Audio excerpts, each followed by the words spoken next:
Good evening, everyone, and welcome back to the WOR YouTube channel for round number 2 of this PC Tier 1 season. Tonight, the drivers, after a fantastic season opener in Sao Paulo, will be dancing under the lights in Qatar at the Losail International Circuit for some high-velocity, high-speed action here tonight. My name is Dan Field, once again, as always, being joined by Nathan Richards. Nathan, how you doing today?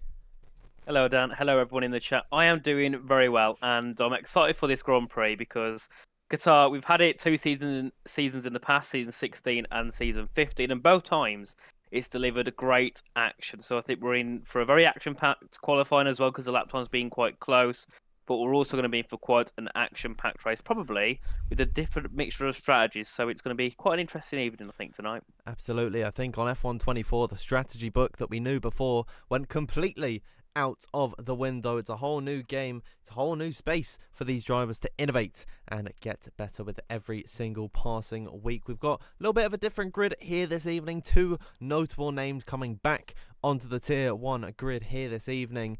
Well, first and foremost, we've got Joseph Loke back on the grid. Of course, an F3 driver in real life, of course, starting out in league racing whilst he was racing in British F4, and he really has made it to the big time. We've also got newly signed Alpine driver Josh Edo racing here this evening, the Welshman, deplacing actually his fellow countryman Otis Lawrence, who will be driving in that Aston Martin. But Nathan, those two drivers here tonight, they're looking to make a splash in Qatar. Definitely, and I can't wait to see what they can do. Of course, Joseph was here at the start of, I think it was season 16. I think he was the championship leader, or he was fighting for it at one point, then obviously dropped off due to some of the commitments. So it's great to see him back, see what he can do. But also looking through the grid as well, yet again, got another bunch of reserves. We've got lots of Julian Klaffenbach, Tycho Hardy, Joris Krozen, who've all raced in Tier 2 in the past. So it's great to see them jump up to Tier 1 and see what they can really do to fight against some of the best in F1 sim racing. Absolutely, and before we get into this three-step qualifying, we'll have a look at the results from last week after penalties, and I can't tell you exactly who got the time penalties, but first up it is Jan Watmir taking the win. Of course, that win stands. He finished ahead of Nicholas Longe. You might notice Brendan Lee in third position. I'll have to check up on what happened with the man who finished third. More on that in a second. It was Tom Manley in fourth, Xander Van Dyken fifth, sixth was Will Lewis, and then Freddie Rasmussen, despite finishing third, Nathan, he has come home, unfortunately, in P7 after the penalties. Rounding out the top 10 is Shanika Clay, Tamas Gao, and Alvaro Caraton, and of course you could expect the standings to look exactly the same. But from those race results, Freddie Rasmussen with that time penalty and not racing today, it's not the best way to start off his season. Certainly is not indeed. Of course, the time penalty was, I think it was lap 35 or lap 34. It was him and Brendan Lee heading down towards turn 4. Freddie turned over a little bit to the right and it sent Brendan Lee off the circuit, losing him a couple of positions. So that's why he got that penalty. But certainly not good at all for Freddie's. Well, I don't think he really tries in league racing, but certainly not good for his, if he wants to ever get a win or ever get a podium. No, Freddie Rasmussen, of course, we know that the reigning F1 sim racing champion, it doesn't like to show all of his cards in league racing, especially so early on in the game cycle. Of course, Nathan, everyone getting used to this new F1 24 game, and in fact, Joseph Loke, he said in the Tier 1 Discord chat that this is his first time actually playing the game properly. So we'll see firsthand actually how real life racing skills will translate over to the F1 24 game. Should be a very interesting qualifying session. There we are loading in now. Just quickly, I will read out your grid for this evening. Ruben Pedreño absent in round number 1, racing here this evening in Red Bull. Reese Linton is joining him. Mercedes, it stays the same with Istvan Pukki and Jake Benham. Two reserves for Ferrari of Joseph Loke and Tycho Hardy. McLaren is Xander Van Dyken and Joris Krozen. Aston Martin is Fabrizio Donoso and Otis Lawrence. Then Alpine, it is Josh Edo and Jan Watmir. You got to say the most exciting team on this grid here this evening. Williams is Ishmael Fassi and Julian Klaffenbach, replacing the absent Alvaro Caraton. Declan Barrett and Tom Manley in the RB. The kick Sauber is Thomas Ronhar and Brendan Lee. Thomas Ronhar, very excited to see how he can do here this evening. And then last up, it is Tamas Gal and Shanika Clay. But Nathan, without further ado, I think all of the fans watching at home, they're eager to see some action on their screens. They've seen enough of you and me. Let's head over to the game scene. And here we are under the lights here at the Losail International Circuit. Yet again, another really strong, set of drivers. I'm really excited to see what they can get up to in quality. And yet again, like Brazil, qualifying is going to be so close because of how little corners there are in terms of actually making a difference on your lap time. The big braking zones you've got, obviously, turn one's. It's a little bit heavy, but it's not too bad. But then you've got obviously turn 6 and turn 10.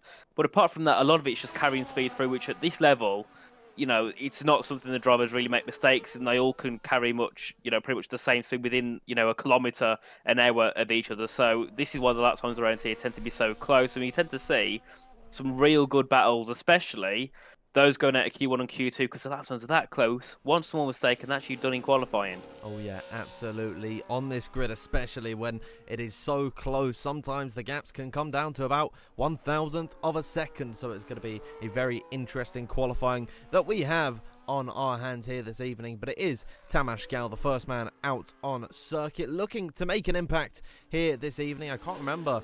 No, he was here last week. He finished 9th after penalties were applied. So we'll see how Tamas Gal can do here this evening. And Nathan, we know how quick he is in qualifying trim. Of course, he's on the intermediate tyres, as we so familiarly, that is a difficult word to say, but as we so often see, the intermediate tyres out very, very early gives us a little bit of a chance to just, get our bearings around this circuit and really understand what this track's about.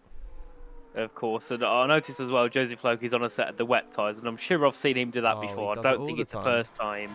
He tries to go for a bit of a drift show, because it's a lot easier to drift on the wet tyres than it is the intermediates. But we can see now Tamas Gal heading down to turn 1 in the Haas to begin his first lap of the session. And, despite all the controversy, we're sticking with the F1 24 cars this evening. Drivers seem that around this circuit in particular, there's not that much difference or, placebo. So we're going to continue with the normal cars. But, Dad, I think we all love the normal cars anyway, don't we? Yeah, oh yeah, especially this Haas car. I think maybe it could be an unpopular opinion, but I think it's one of the nicest on the grid. The RB I love, and I love the Ferrari as well. There's actually quite a lot of liveries I really do enjoy on this F1 24 grid, so it's good to see them and not the multiplayer cars, especially, Nathan, when the drivers haven't been bothered to actually change up the livery, because then they've all got the same car. You're shuffling through the exact same F1 World car over and over again about 15 times. We need more Duncan Hofflands, I think, in this world with his old pink car. But yeah, it's good to see that the F1 24 car's still in action here this evening. Of course, and most people now are going to probably head back in towards the pit lane, just on board yet again with Tamas Gal, who's just going to come through towards the final corner. And of course, on this game, the pit lane has been moved. Instead of going in before turn 16, you'll go in just after the final corner, and obviously then just peel in and go into the pit lane. But Tamas Gal will complete the lap, and it will be a 1:23.908 to kick off the session. I believe the car behind him was the Aston Martin of Otis Lawrence. He's gone back in the pit to put his fellow teammate Fabrizio Donoso is out on track at the moment. And I've got to say, Fabrizio is one of those guys in league racing where he can do really well in the actual sim racing, but then in league racing he's kind of either really good or near the back of the grid. It's a little bit weird, isn't it? You never really know where to put him in terms of grid performance. Yeah, well, Fabrizio Donoso, I think the pressure maybe is what molds him into the driver that he can be in F1 sim racing. Of course, one of the most experienced drivers, came second, I believe, in the very first season, of course, losing that title to Brendan Lee, who is still racing on this grid. But it is lovely to see the likes of Fabrizio Donoso and Brendan Lee still racing here in WOR. Of course, Brendan finishing on the podium after Freddie Rasmussen's penalty, which he received by making contact with the kick Sauber. So seems like well, at least in Brenda's case, he's not lost a step, but you're absolutely right in that Fabrizio Donoso, sometimes he can struggle when it comes to league racing. I really thought we saw a resurgence at the beginning of F1 23 over a year ago at this point, but so far yet to see him race in WOR this season. He's making his debut here tonight, and we're following him along the circuit. Yellow flags in Sector 3, don't mind them just for the time being. I believe that is Reese Linton going slowly, but soon enough, Nathan, we will have plenty of drivers around about the 10-minute mark out on circuit with a slick set of the tyres. Of course, most people just want to use the intermediates or the wets in Josie Floke's case, just so, you got any issues, or, you just want to make sure everything is working top notch. You don't waste a set of the soft tyres. And also, as Joseph has a big slide coming through turn 14, just so you don't, obviously, you're going to go a lot slower. You got less chance of crashing on a fine lap in your first run. So, Josie Floke there, massive slide through turn 14 as he heads his way back into the pits. A couple more cars left to come in. Fabrizio Donoso in the Aston Martin, and Ishmael Fassi in the Williams car, just heading his way through the end of that second sector. And Ishmael, yet again, another driver I think we expect to see fight it near the top. I think it was last week he got knocked out in Q2, which is definitely a big surprise. See Ishmael Fassi down there. Normally he's one of those that are fighting for poles or fighting for top fives in qualifying. So today, hopefully we can see resurgence from him in the qualifying stage and maybe challenge for a pole position. But he will just quickly head up towards the line, and he will set a 1:23.859.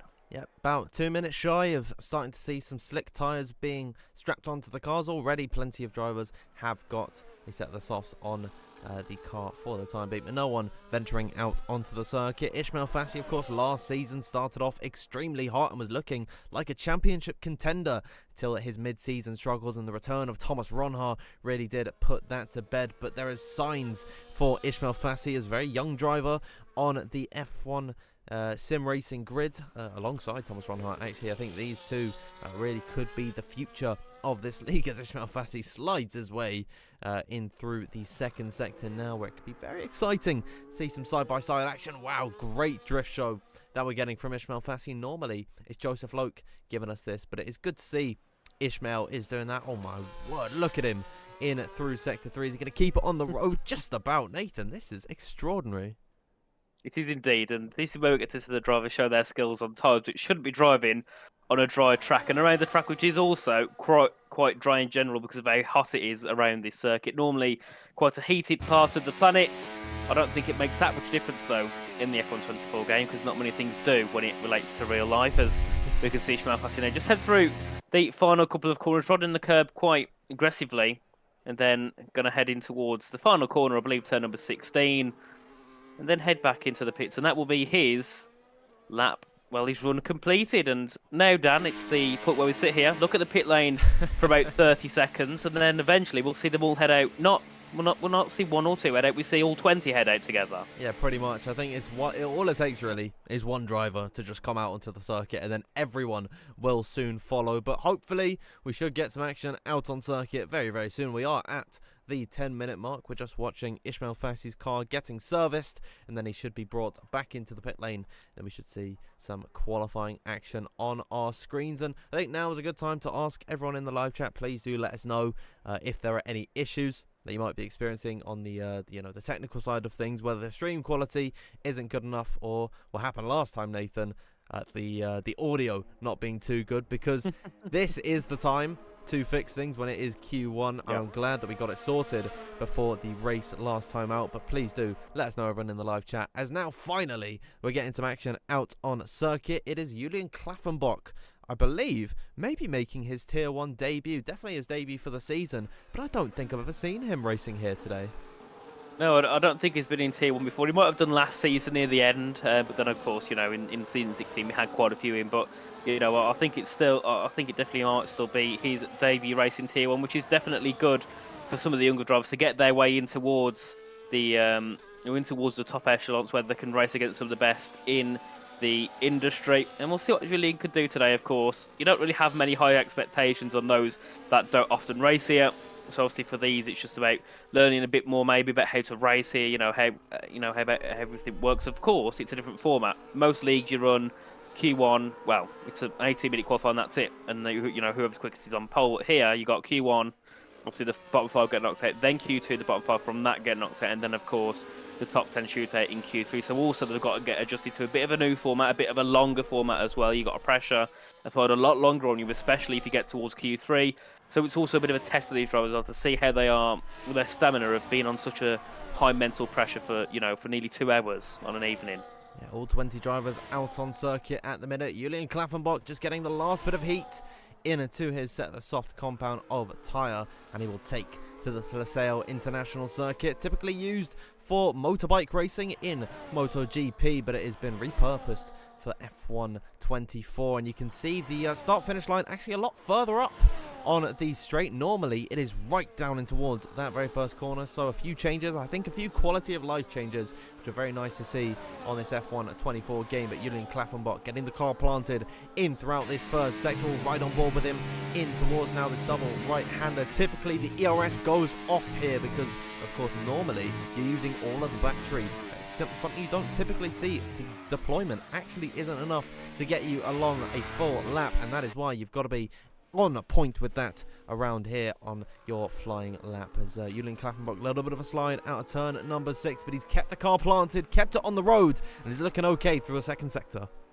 Of course, we'll see what Julian can do in the final part of this second sector, heading out of turn 10 and around turn number 11 here before you hit turns 12, 13 and 14, which is flat out all the way through. You don't need to lift whatsoever as you head your way through here, and we'll see what Julian can do.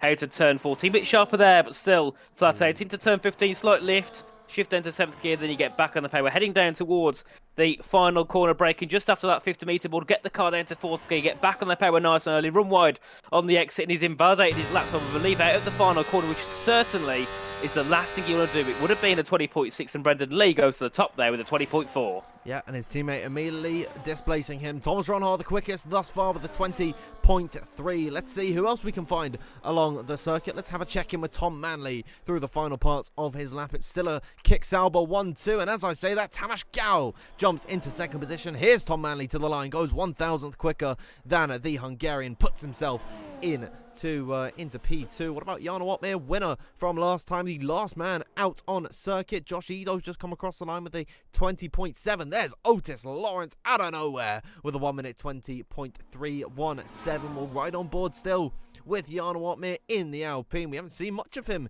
here this evening thus far. He will be the last man to set a lap. Jake Benham into P3. Very close-knit qualifying at the very front of the order. I believe Jake Benham just about 100th clear also of Tamas Gao. Here's Jana Watmir opening up the DRS and coming across the line. What's it going to be for the Flying Dutchman? Only P9, but if I bring up the gap to the leader, Nathan, as I actually don't know how to do that. G, I believe it is. You can see the entire field spread less than 4/10 of a second.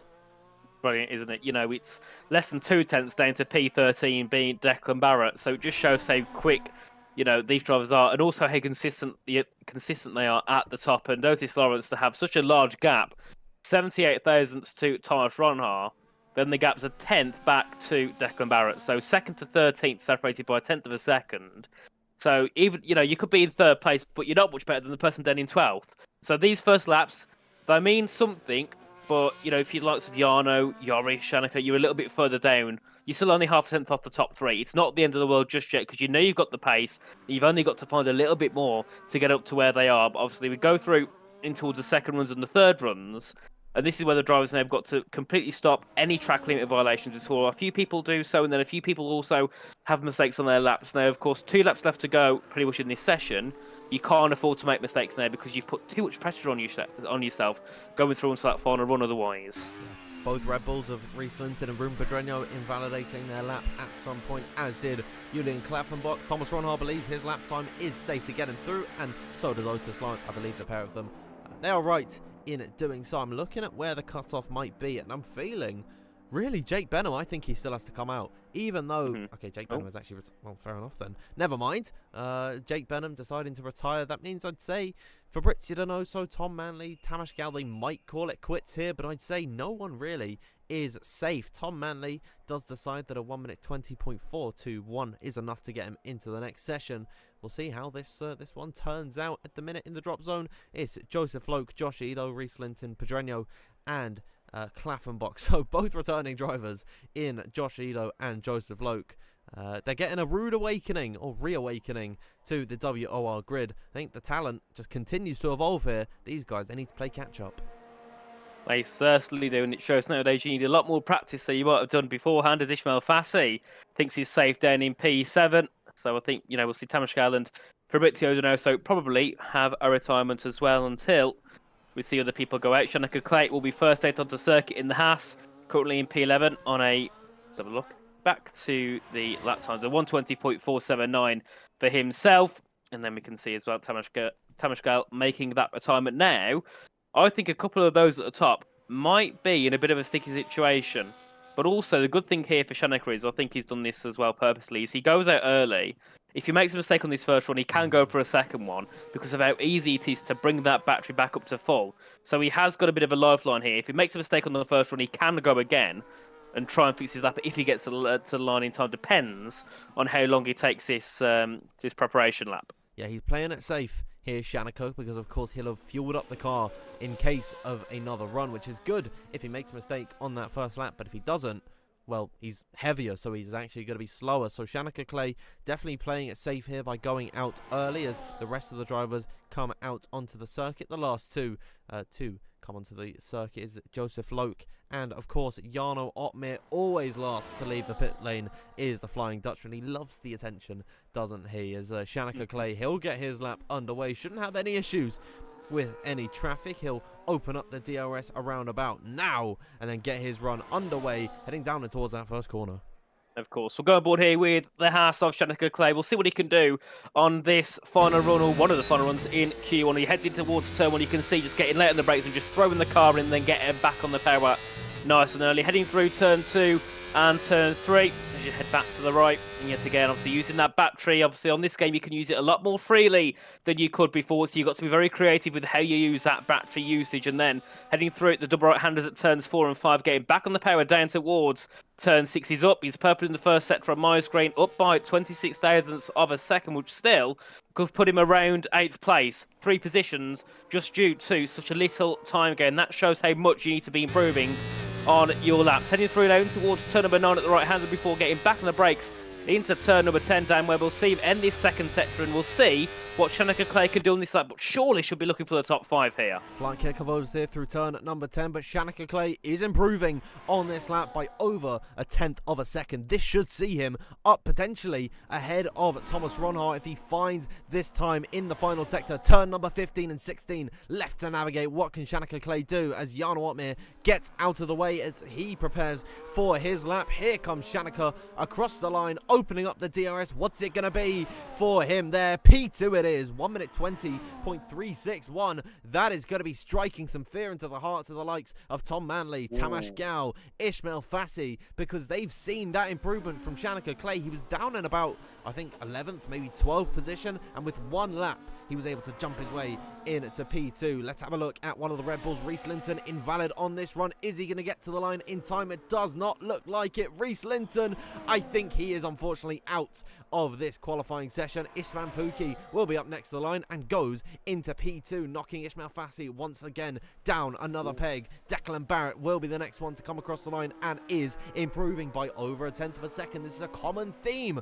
from these drivers. It seems like the track evolution really has helped all of them out, and there they go across the line once more. Brendan Lee into P4. We got one of the Alpines of Josh Edo in that drop zone at the minute, gets himself into 14th. Not the safest spot for him there. What about Joseph Loke in P17 at the minute? Josh Edo eliminated from qualifying. Klaffenbach once again invalid on his run. Here comes Joseph Loke to the line, also out of this session. Ruben Pedreño will come back into the pit lane, and so the bottom 5 stay as they are. Jarno Opmeer is in the final sector now. I don't think his lap time really is going to impact anything at this point. He'll take to the flag anyways. He will be down on his previous best, surviving by the skin of his teeth. Same goes for Tycho Hardy, Ismail Fassi, Tamas Gal, and Tom Manley. Nathan, that was some crazy risk that those guys played, and I think on another day they'd be out of qualifying, but It seems like today they've just about survived. That certainly could not have paid off at all. All those in the bottom 5 didn't make any improvement. 2 of them, being Ruben and Julian, didn't get a lap on the board. and obviously Joseph didn't find enough time, and then the other couple also had invalidation. So they survived, relatively safe, and it would have been very close if if those guys did make those improvements. But Otis Lawrence topped the session with a 120.317, considering, Dan, all those behind made 2 laps. He only did 1 and still got to the top, so he's looking very strong going through into Q2 and Q3. Yeah, they all got close, but not close enough. And how about that for some close gaps? Fabrizio Donoso is down in 10th position to his teammate for today. And he is only 1/10 of a second off. Joseph Loke down in 17th and eliminated, finds himself a quarter of a second behind Otis Lawrence, who topped this qualifying. Unbelievable how close they are here on this PC Tier 1 grid. Nathan, now heading into Q2, I wonder how many of these guys are going to adjust their strategy, seeing how close it really got towards the end. Surely no one can afford to take these risks anymore. They certainly can't, especially when there's only 10 spots for Q3.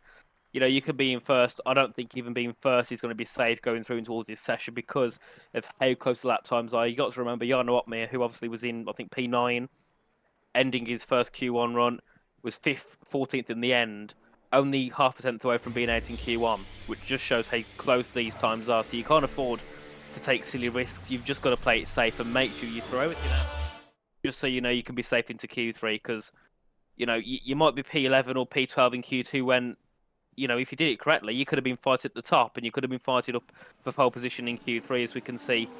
Everyone now head out together, bar a couple of cars onto track, as we just see them all, going side by side here. I think that's Jake Benham coming into contact with a Ferrari. God, they were practically bump drafting down the pit lane, everyone rushing at the beginning of Q2 to get out onto the circuit. Now, Nathan, we typically see this as a run that is sort of a throwaway lap for these guys, just to get a delta time in this second session. Of course, limited by the tyres, they really can't afford to utilize them this early into Q2, because then they're not going to have another set for Q3. So this is typically on a scrub set of the tyres that we see these runners out so early in Q2, but maybe sometimes they like to, especially if they've only done 1 lap in Q1. Some drivers like to switch it up. They like to go for another set of the tyres. I wouldn't say that's the case, or maybe actually for Tamas Gal, he only did 1 run, but I'd say this is probably, for most drivers, a scrub lap.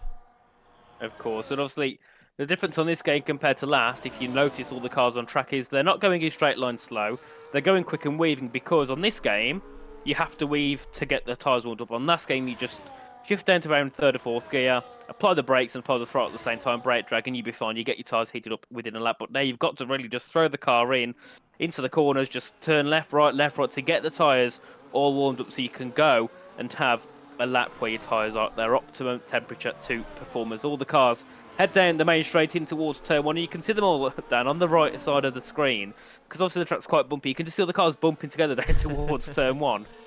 I mean, yeah, and Nathan, I've just received the most dreaded comment of the evening. My mic volume apparently very low. Is it sounding okay on your side of things, or do I need to make the Sounds fine to me. Everything, there's been no up and down like it was last week. It sounds fine to me, but it might just be a bit of an OBS issue or something. I really hope that is the case and it can get fixed in a moment's time. Please do let us know if there are any problems, because once again, this is the time for us to get it fixed. When it's Q1, Q2, maybe the beginning of Q3, if we're really desperate, that is the time to get these issues sorted. So once again, I'll ask you once more in the live chat, please do let me know if my mic volume is rubbish and if I need to up it at any point. I've just seen 2 very different comments. One says low, one says it's okay. You know what, we're going to run with it for now, and if people complain, I'll fix it in between the end of this session. Here comes Tamas Gal, meanwhile, up towards the line, a 20.9 to open up Q2. And yeah, these are quite considerably slower times than what we saw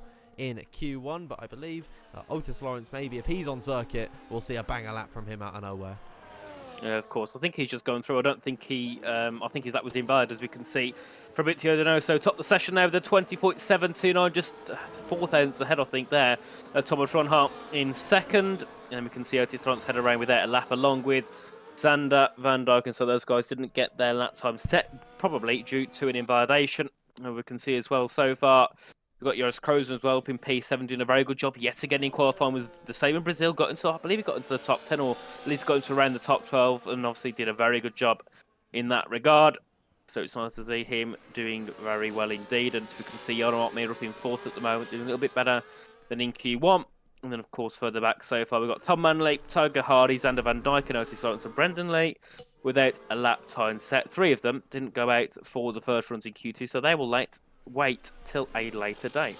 Yeah, absolutely. As I've just upped my mic volume a little bit in OBS. Nothing too drastic, but hopefully it should all be okay heading into the final parts of the middle parts, I'd say, of this Q2 session. If you're wondering why, as well, the graphics are sort of all over the place. We don't have collisions on for this qualifying session. Of course, for some reason, the slipstream is like, I don't know what it is, but it's like completely broken, and it's completely different if you've not got collisions on. So that is why in qualifying we're running without the collisions turned on, and that's why you see everyone ghosting through each other and sort of making a mess on your screens. But we're going to have a lobby restart before we head into the race, and then everything should be sorted. But at the end of the first runs in Q2, considerably slower than what we saw. Of course, this is going to be a scrub set that we've all seen. Well, every driver has used a used set of the tyres. It is Fabrizio Donoso on top at the minute, a 20.729 from him, just a few thousandths quicker than Thomas Ronhaar. Thomas Ronhaar making his season debut here this evening. Of course, a former champion here in PC Tier 1. Nathan, we expect big things from him today. We certainly do. But then again, you look at the grid, anyone can perform at the top today. I think it's one of those grids where on their day, anyone can be the best. I think we've seen the best of everyone, and when they're at the best, they're easily top 5, top 3 drivers. So I think, when you're at such a good level, you've just got to make sure that on the day you're brilliant. You can't just be good in practice because, in the grand scheme of things, it means nothing. Practice means nothing when when you've got to fight for positions, you've got to fight for, to stay in the top 10 or the top 15 in quali, going into the main race weekend or, the evening. So, they've got to be good in practice, but they've got to know they can do it under pressure, because being under pressure it's a lot different when you practice to when you're in the real thing. Because when you're in the real thing, you've got pressure, you've got to fight for points, and you've also in front of a lot of people on, on YouTube. But in practice, you can just chill and drive, and if you do a bad lap, it's fine. We'll try again next time. But they've got to now realise this is it. For some of these drivers, this is like, it's like a football team's cup final. This might be one of their only chances to race here, so they've got to prove they can deserve to be here. Yeah, Nathan, Birmingham's in the playoff finals. Get me, trying to fight for the Premiership next season. That is what all of these drivers are feeling. They've got to nail it here this evening. One driver who is very experienced in nailing said things is Brendan Lee, first man out on circuit. Of course, 2-time F1 sim racing champion, and he's pretty handy here in WOR, finishing on the podium last time out. It is clear to see that age has not hindered the speed of this man. We'll see what he can do as he will begin his first run in qualifying 2, opening up that DRS and heading down in towards the first corner. We will ride on board with Brendan Lee here. Have a look at the telemetry and see what kind of speed we're reaching, upwards of 200 miles per hour, 5th gear through turn number 1. Let the car drift out wide as best you can. Very oversteery on this F1 24 game, but these drivers are so clinical when it comes to handling these very, very twitchy cars. Now in towards the double right-hander of turn number 4 and number 5. Turn off the ERS through here and then get it slowed down for turn number 6. Big lock up for Brendan Lee there, but it's a 29.767 through the first sector. It's looking good for the 2-time champ. It is indeed. Heading through in towards turn 7, 8 and 9. So far is Brendan Lee, obviously riding the curbs through turn 8 and then through to the right at turn 9 before heading back onto the brakes into turn 10. Down to 4th gear, then getting back on the pedal instantly. Try not to oversteer the car on the exit. Brendan had a bit of a slide, but nothing too harmful. We'll see what he can do at the end of that second sector of 56.473 in his first and second sector split. Now heading through into the final set to turn 12 to 14, effortless. And then, of course, turn 15, you want to keep it in 7th gear. Just throw the car in, keep it flat, but try not to run wide. And then heading into the final corner yet again, just want to throw the car into the right. Get back on the power nice and early. Try not to run wide on the exit, but make sure you run wide enough to carry the speed through. Up towards the line for Brendan Lee will be a 20.347. A nice lap to open up the session here. Yeah, P2 for Tom Manley. One of the Ferraris of Tycho Hardy puts himself into P7. A disappointing lap from him. God, you've got to say, what about the hat of Tamas Gao up towards the line and goes quickest with the first 1 minute 20.2 of the evening. Thomas Ronhaar is approaching the line now. For Ismail Fassi has gone quickest, and Thomas Ronhaar blows his lap time time out of the water by 0.2 of a second. Declan Barrett finds himself splitting those two almost perfectly as Otis Lawrence is somewhere along the road. I can't find him. There he is in P2, just 2,000 slower, Nathan, than Thomas Ronhart. It was advantage Otis at the beginning of this qualifying session, but now the ball is firmly in the court of Thomas Ronhart. I say firmly, there's only 2 thousandths in it. Of course, as we can see there, Jake Benham just going ahead of his teammates.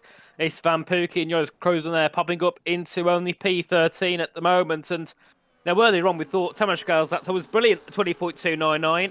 He's currently now down in P10 on the brink of being out in Q2 along with Jana Watmere as well, who just hasn't looked on it today so far in qualifying. Definitely a big surprise for the driver in the Alpine. And of course, further down as well, Brendan Lee, Tom Manley, Joris Krozen, Tiger Hardy, and Xander Van Dyken in the drop zone. I think out of all those there, Tom Manley's a very big surprise because I think, especially on last game going into this game, he was really strong in the qualifying phase and always was up and around that top 10, wasn't he? Tom Manley, of course, last season finally captured his first win here in PC Tier 1, which did take him quite a while, and it's unfortunate that he's really not found the pace in this qualifying session. Joris Krozen in that drop zone as well, one of the last drivers to come across the line. You'd expect more when you've essentially got a better circuit than everyone else, but it is only P13 for the time being. And in saying all this, once again, the lap times are very close, a little bit more spread out than what we saw at the end of Q1. But Joris Krozen, the gap from himself to Thomas Ronhart, only 0.3 of a second, a little bit over 0.3 of a second. And of course, it's just close throughout the entirety of this grid. 2 Mercedes of Jake Benham and Istvan Pookie looking very strong at the minute in 4th and 5th position. Declan Barrett, gotta say, pleasantly surprised, Nathan, by his qualifying, and where his teammate struggles, seems like Declan Barrett is picking up the pieces. He certainly is. Declan Barrett doing a good job so far in the RB.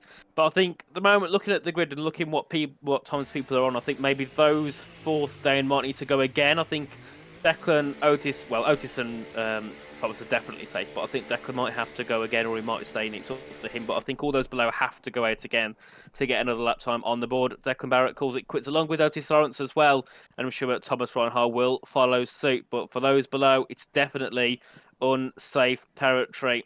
And of course, you know, one more small mistake on your next lap could be you out of Q2, because even though you could find a 1/10 of a second if you P10, that could still be in the drop zone by the end of the session. So you've got to make sure now you are on your top performance going through into the final runs. We've got just over 3 minutes to go in this session, so not too long before we see some of the cars head out, and we'll probably see one head out a little bit earlier, or maybe a couple head out a little bit earlier in case they want to go for that 2-run strategy, just in case they don't get that first one up to grabs. I'm hovering over Shanika Clay, and just as I say that, he is exiting out onto the circuit, but actually behind his teammate Tamas Gal. So the 2 Hasses coming out very early, well, I'd say early by these drivers' standards, at the end of this Q2 session. We'll have to wait and see how they are able to do, both of them in some perilous territory at the moment, and seeing the improvements that we saw last session, I think, Nathan, no one really can afford to be all that safe. Interestingly enough, Thomas Ronhart is coming out onto the circuit. I would say a 1 minute 20.066 is definitely safe to see him into the next session. And you consider where Otis Lawrence and Declan Barrett, and now Istvan Pookie, are retiring, quite a bit slower. Well, in Declan and Istvan's case, they are quite a bit slower than Thomas Ronhart. So it's very interesting to see the Dutchman out on circuit. We'll see what he's up to here, because I don't know why he really needs to go for another lap. But I don't think that Istvan Pookie is that safe there on a 0.199. I think he might be at big risk of going out possibly at the end of this session, because, you know, it's only a 10th back to Tamas Gal, literally exactly a 10th back to P10. And I expect Tom Manley and Brendan Lee to at least get laps good enough to try and fight for a 0.1. So it's going to be quite close here for Istvan Pookie if he wants to stay in Q2. But then again, it could work out all fine like it has before. I know Nicholas Longo was always one of those that used to, you know, be a little bit risky with retiring early in qualifying. Sometimes it'd end badly for him, but on most occasions it'd work out well in his favour. But Dan, heading down towards turn 1, we've got the 2 Hasses of Tamas Gal and Shanika Clay currently sitting P7 and P10. Hopefully the 2 Hasses can get through to Q3, because I think they're 2 of the top 10 best qualifiers on the grid here. Absolutely, in the case of Tamas Gal. We have seen him multiple times fighting his way at the very top of the order, I believe, in Las Vegas, I think, last season. I think he was one of the quickest drivers, if not the fastest man in qualifying, and it's a good start. It's a good start to his lap, up by 0.5 of a second through Sector 1, which is arguably one of the most tricky bits along the circuit. The only real heavy braking zone down in towards turn at number 6. It's all downhill through here in this second sector. Tamas Gal looking very strong as he dances his way along the circuit, utilising every bit of track available to him. This is looking like a very fast lap for the Hungarian as he crosses into the third sector. This is good stuff from him now, up by almost 1/10.5. He's just got the final sector to navigate. Only a few more corners to go, flat out through turn at number 15, almost for him, back on the EOS as he heads up towards turn at number 4, throws the car in towards the final corner and then uses the curb along the exit to minimise that speed scrub as now he comes across the line. It's P3 for the time being for Tamas Gal. He's quicker than his teammate Shanika Clay at the line, but it's a very, very nice lap from Tamas. What about Tom Manley in the drop zone, up by 0.2 of a second? This should see him into the final parts of qualifying. He'll come to the line in P4. One of the Mercedes of Jake Benham slots himself into P3. Istvan Pukki slipping now down the order. Brendan Lee in P12 and out of qualifying at the minute. Can he save himself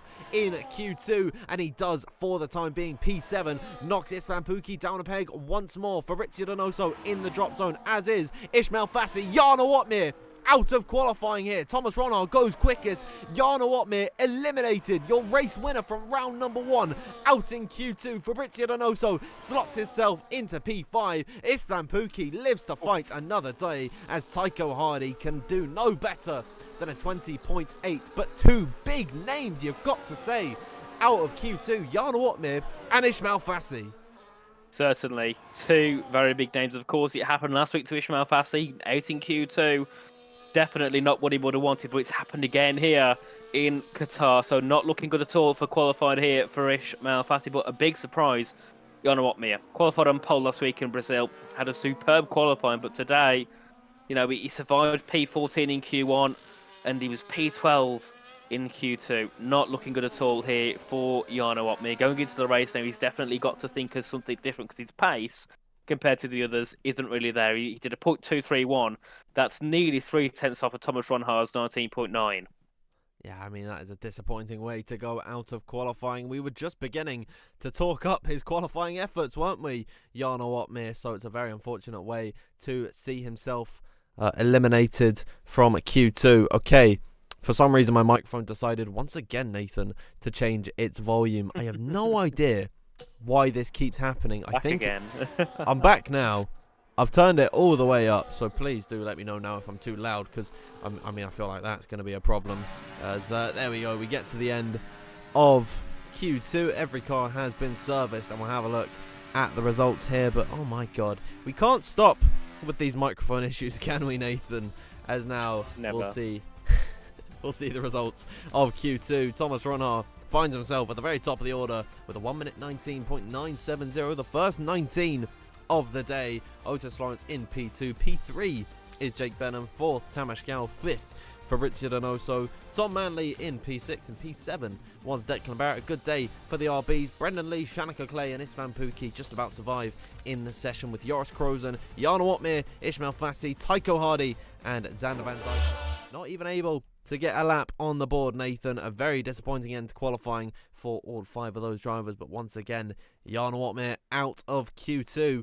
It really does, you know, it puts everything up in the air as to who we're going to see qualifying on pole. But you've got to think Otis Lawrence and Thomas Ronhaar, they are the favourites today. They certainly are. Normally, Dan, you ask me the question, but I'm going to ask you the question. Who do you think will take pole in Q3 this evening? Oh, you can't do that to me, Nathan. You really can't. That is my job, everyone at home. So I think Nathan's vying for my position there. You know what? I'm going to say, I think if I go one way, you're going to have to go the other. So I'm going to say Thomas Ronhaar to take pole position. I'll go Otis Lawrence then. There we are. And Aston Martin versus Keith, we'll see.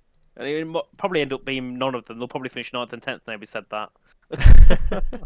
As my microphone, Nathan, still continues to change all over the place. Down. Yeah, why? It's changed again, Dan. Right, why does this keep happening? It's not even my microphone. It's the microphone properties. I'm literally seeing it. I'm seeing it changing in front of me. No idea why this is happening, everyone. I do apologise for the issues here tonight. Fingers crossed they just decide to stay in the same spot. I'll bring you back over to the game where we can see no one is out on circuit. Yeah, no one at all. I think this means, Dan, that Luke's got to buy you a new microphone. I think he does. I think get he the money does. out.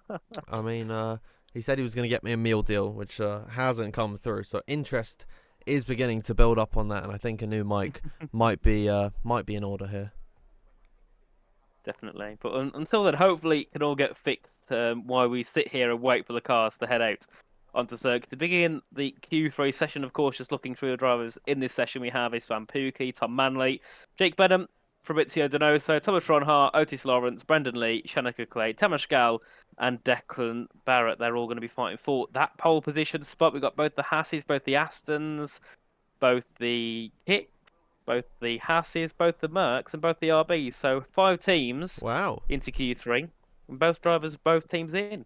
Brilliant. It's not often that we see that, Nathan, where all 10 drivers are occupied by just 5 teams, and now my microphone's going up in volume. Nathan, I have no idea what's going on here this evening. I just have to talk at one very monotone level, and then they can't change it at all down the inside. Like all this, it's just a joke at this point. But everyone at home, please do bear with us here this evening. Fingers crossed it is going to stay the exact way that it is now. But in the lobby sort of changes, we'll get everything sorted. We'll fix it all up.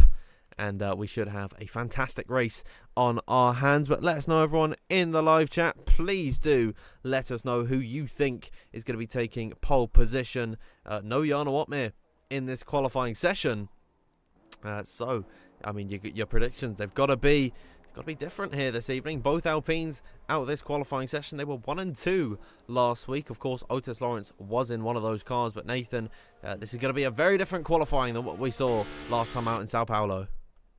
It certainly will, as we see yet again. One of the Hasses go out first this time. It's Tamas Gal out first on track for the first part of Q3, and Brendan Lee and Thomas Ron are also heading out on track as well, along with Shanaka Clay. We've got the 2 Astons, one of the RBs, and one of the Mercedes as well, heading out for their first run in Q3. Of course, we normally see a set of the U soft tyres being used at the start of Q3, but for those who might have only used a set in Q1 and Q2, obviously one set in one and one set in the other, they might be able to go on 2 new sets of tyres so they can get all the way to the end and not have to use an old set in the first part of Q3. Of course, having that extra set is also beneficial because you can have a good lap at the start and then you think, well, actually, I messed up this corner. Well, you can go back and get out again on the exact same age of tyre, brand new, and then try and fix that mistake. So it's going to be a very interesting qualifying session indeed at the end of Q3, of course, but we've got to get through the first runs first. Tamas Gal heading out towards turn 15. He'll be the first one to set a lap, or at least to begin a lap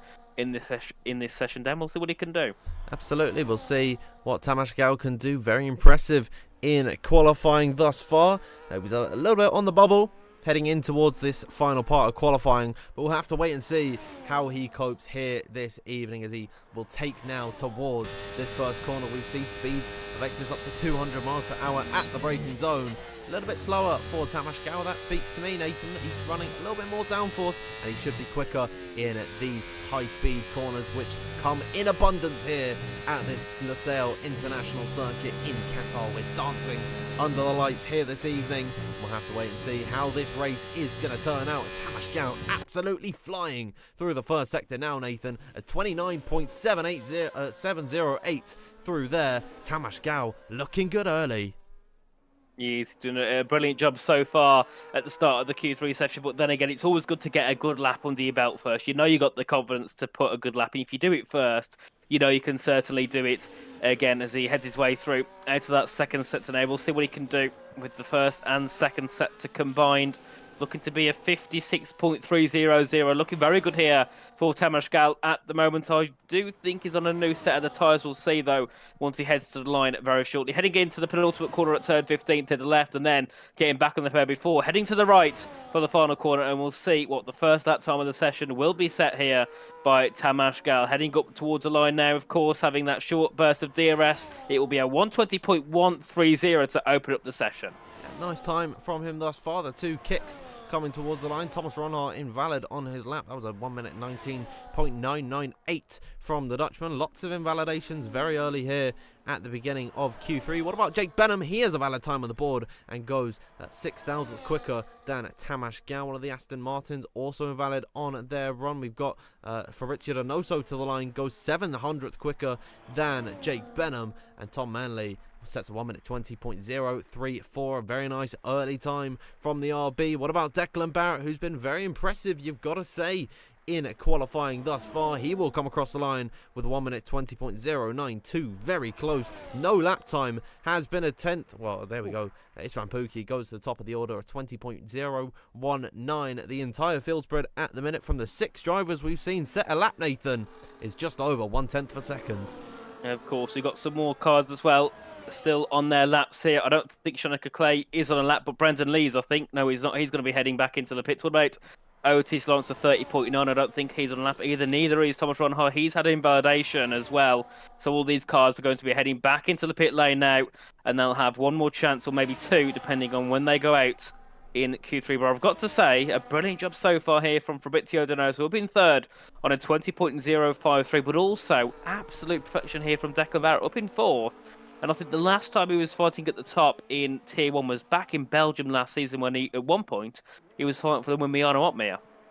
God, I'm completely lost on that. I think I might have been having one of my my PC issues around about that time. Yeah, it was me and Nathan. Chris on that race. Oh my God, you know what? I really just can't stop having problems. It's not even like my well, I've got my new graphics card and there's no problems whatsoever. But this is like a pretty new mic, and a pretty nice mic at that. So I have no idea why that is happening. But you know, we had the same in F2 as well, didn't it? It was your PC, then your internet, and then the game. Every single time, Dan, there's just a forbidden curse on you. Every time you have to stream, the game's like, yeah, nah, no, thank you. They just don't want to see me win. I think that's what it is. The haters want to keep me down, and the haters are codemasters apparently. Maybe I've talked too much rubbish about them, and they're smiting my PC or whatever. I don't know, but yeah, Q3, Nathan, comes thick and it comes fast, because we've only got just under 4 minutes left in this qualifying session. Only 6 laps are on the board. Please do once again let us know who you think is taking pole position. Nathan, both of our predictions haven't been able to set a lap time at the start of this session, so we could be in a spot of bother for looking very, very stupid, but maybe someone in the live chat could have the answer. Of course, lots of people asking where Jarno Otmir is. He's out, eliminated in Q2. These are the 10 drivers competing for pole position, and it is stacked full with talent. So please do let us know in the live chat who you think is taking pole, as now, Nathan, it's a ghost town out on circuit. It certainly is. Well, as you say that, I can see some of the pit crew heading out onto circuit to a release. Oh, is that a Haas? No, it's a Mercedes this time. It'll be Jake Benham who goes out first onto track to begin his last, or probably last lap of the session. Currently in P5, around the 10th off of pole position on a 120.123, followed by a Haas shortly. We'll see what he can do when he heads out onto circuit. But Jake Benham, definitely a driver we expect to see fighting in the top 5. And Jake Benham's one of those drivers where he doesn't always fight for the top positions, but he's never out of the top 10. He's always within that top 10, always in that top 5, top 6. Ooh, yeah. So it's great to see him because he's always consistent, isn't he? Oh yeah, Jake Benham, we always see him fighting at the very top of the order. And of course, he was the very first PC Tier 1 champion all the way back in Season 11. So Jake Benham has experience with winning here on this grid. Do apologise once again for all the menu action that you're seeing. I saw Chris Buxton talking about it in the live chat. Nice to see you here, Chris. But yeah, I'm just trying to sort out the microphone issues. I think it actually might be quite decent at the moment. I've turned down the gain on my little interface, and it's at 85 on the levels menu, which should be okay. Fingers crossed, and a very big very big emphasis on the should. So please do let us know, everyone, if it is all running smoothly. But Nathan, all 10 cars out on circuit. 1 minute 40 seconds left to go in Q3 in all of qualifying. It's Jake Benham, the first man out on circuit. And of course, you can see him there weaving his way through turn 14 and 15 just to get the tyres nice and warmed up to go for one more time in this qualifying session as he heads his way down towards turn 1. DRS being open now, hitting top speeds of over 318 kilometres an hour before hitting onto the brakes into the first corner, down to fourth gear, getting back on the power straight away now, heading through in towards turns 2. And then round towards the right-hander at turn number 3, of course, just wanting to use all the track you can through this first sector before heading down to turn 4 and turn 5 at the double right-hander. Just want to throw the car in. Perfect so far here from Jake Benham. Let's see, is he up in that first sector as he heads down towards the braking zone? He is by 17 thousandths of a single second. That's nearly enough to try and topple Declan Barrett, but he's still got 2 sectors to go. Surely he should be on for a lap here, which can easily keep him in the top 5 once all the other cars have also set their lap times as he heads down towards turn on and turn 10 as we have a few more cars here, Dan, still piling up at turn 16. Yep, as it seems like everyone is getting their last laps underway. We are going to be led onto the first and onto the final runs by Jake Benham, one of the Mercedes, and we're finishing off with the other. Istvan Pukki on provisional pole position at the minute. Will be the last man to put us across the line to finish off Q3. But Jake Benham, what will it be for the All-Star himself, the inaugural champion here on PC Tier 1? What's it going to be? Opening up the DRS currently on a 1 minute 20.1. He'll come across the line with a 1 minute 19.967 to put himself in to P1 and on that provisional pole position. Shanika Clay, the best he can do is P5 for the time being. His teammate Tamas Gal comes to the line 7 thousandths quicker than Jake Benham. Tom Manley up next. He will get himself onto the second row of the grid. Otis Lawrence, one of the favourites to take pole position here this evening, opens up the DRS. What's it going to be for the young Welshman? He'll come to the line 600ths clear of Tamas Gal. A brilliant lap time from him there. Declan Barrett, the next one up to come across the line, up by almost a 1/10 of a second. What's it going to be for the RB? He'll slot himself alongside his teammate in P5. Thomas Ronhart invalid on his lap. What about his teammate Brendan Lee up towards the line? It's only P9 for the 2-time sim racing champion. The last 2 then will be Fabrizio Donoso and Istvan Pukki. Will they be able to challenge Otis Lawrence at the top of the order? Fabrizio will not get himself into the fight, and Istvan Pukki onto the front row. But it is Otis Lawrence, Nathan, on pole position with a 1 minute 19.903. Well, Dan, your prediction had no lap time and mine got pole. So the curse is also going from you to others now. It's not just on you. You're also passing the curse on us. Unfortunately there, Thomas Ronhart had an invalidation on his final run and will start in P10. And he looked strong as well in Q2, Dan. So it's a big shame to see him starting, well, for his levels, so far down in P10. But Otis Lawrence, yet again, a masterclass in qualifying like we saw last week out in Brazil.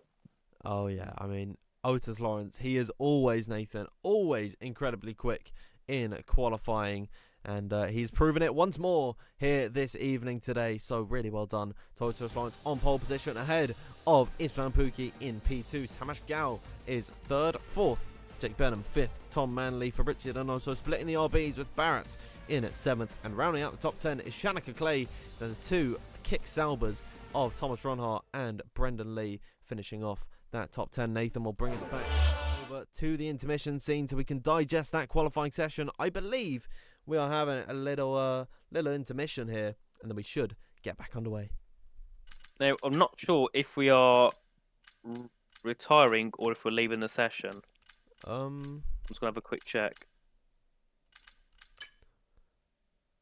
Okay, and whilst you're doing that, Nathan, I'm just going to try and fix everything with the voice chat. I don't know how I can turn off my voice chat because it is, for some reason, on. I have no idea why this game absolutely hates me. But let's digest what we've just seen in that qualifying session. I think a lot of people, as we are getting a lobby restart. I can see everyone leaving the lobby, and we will have things underway very, very soon. But everyone, let us know your reactions to that qualifying session. Nathan, Otis Lawrence on pole position, but I think a lot of us expected Thomas Ronhart in at 2nd, but it's Istvan Pukki in P2. definitely. And I think Istvan, yet again, is one of those where we've seen him in some seasons be brilliant. He's fighting for pole positions, fighting for wins. And then other seasons, he's really struggling and just can't get into the rhythm of it. So it's great to see Istvan Pukki back up near the top of the field. Great to see him hopefully fighting for the win around Qatar, but also Jake Benham as well in P4. Donoso, I think, got P6 as well. So drivers, should be really impressed with that qualifying performance, because with the likes of Jon me being out in P12, with the likes of Nicholas Lange not being here and Thomas Ronhar making that mistake, it really does allow more drivers to try and fight up the top. But Otis Lawrence, it comes with something now when we say it's not a surprise to see him on pole, or not a surprise to see him in that top three, because his qualifying performance is always so consistent and he's always at the top. It's very rare we see him out in Q2. It's very rare we see him any lower than 5th or 6th. So it's great to see him back at the top. And this time, hopefully, him and his team can get the strategy right. Because last week out in in Brazil, I think it was him, Jake, and Istvan Pukki went for something completely different. And it, unfortunately, did not pay off at all. I mean, it was shambles last week for Otis Lawrence, Istvan Pukki, and Jake Benham, and they are all going to be hoping for a lot better here this evening. But I think in in Losail, Nathan, I think this maybe is one of the only circuits on the calendar where we're not going to have to worry at all about how things are looking on the weather side of things. This is one of the only tracks where it rarely ever rains. Similar to the likes of Abu Dhabi, Jeddah, Bahrain, all these Middle Eastern circuits rarely do see any rain, which is quite similar to real life. I believe in Saudi Arabia, in Jeddah, I think it only rains 6 days of the year, if I'm not mistaken. So 6 days of the year, I believe. I don't know how true that stat is, and it's not really relevant to Qatar here this evening, but I just think it's a little fun thing to throw in there. It's probably very similar for this circuit here this evening. But weather, rain, not going to be an issue here this evening. But Nathan, I've had such rotten luck recently with predicting things and with everything not really going my way. I think I think that we might be able to see some just for no reason at all. It'd be nice, and I'm looking in the chat again, and I'm getting the comments about the lighting. So I think, Luke's shopping list, he needs to get both of us a meal deal, because he promised Dan one, I want one as well. He needs to get Dan a new mic, and needs to get me some sort of lighting, because somehow my white LED bulb doesn't do enough, and I still look dark. And the thing is, the room's light, but when I look on the stream as well, I actually am quite dark. So, I think we need to have a new equipment. Maybe Luke needs to get his own range of equipment for us all to use, and then we can all be on a fair equal level. And also, we need to make sure that Dan's PC doesn't make any issues again. So maybe a new PC as well for Dan. Yeah, please. A whole new PC would actually be lovely, Luke. If at all possible, please. A new PC would be spectacular. I know you've got the connections somewhere. Some way, somehow, you can get me one. But yeah, sorry. While I was cracking up, Nathan, I just read a comment saying it's not very good for your eyes being sat in the dark. Hopefully my lighting is nice and pretty. I've got my big yellow bulb shining on my face. But now I think we'll talk about how...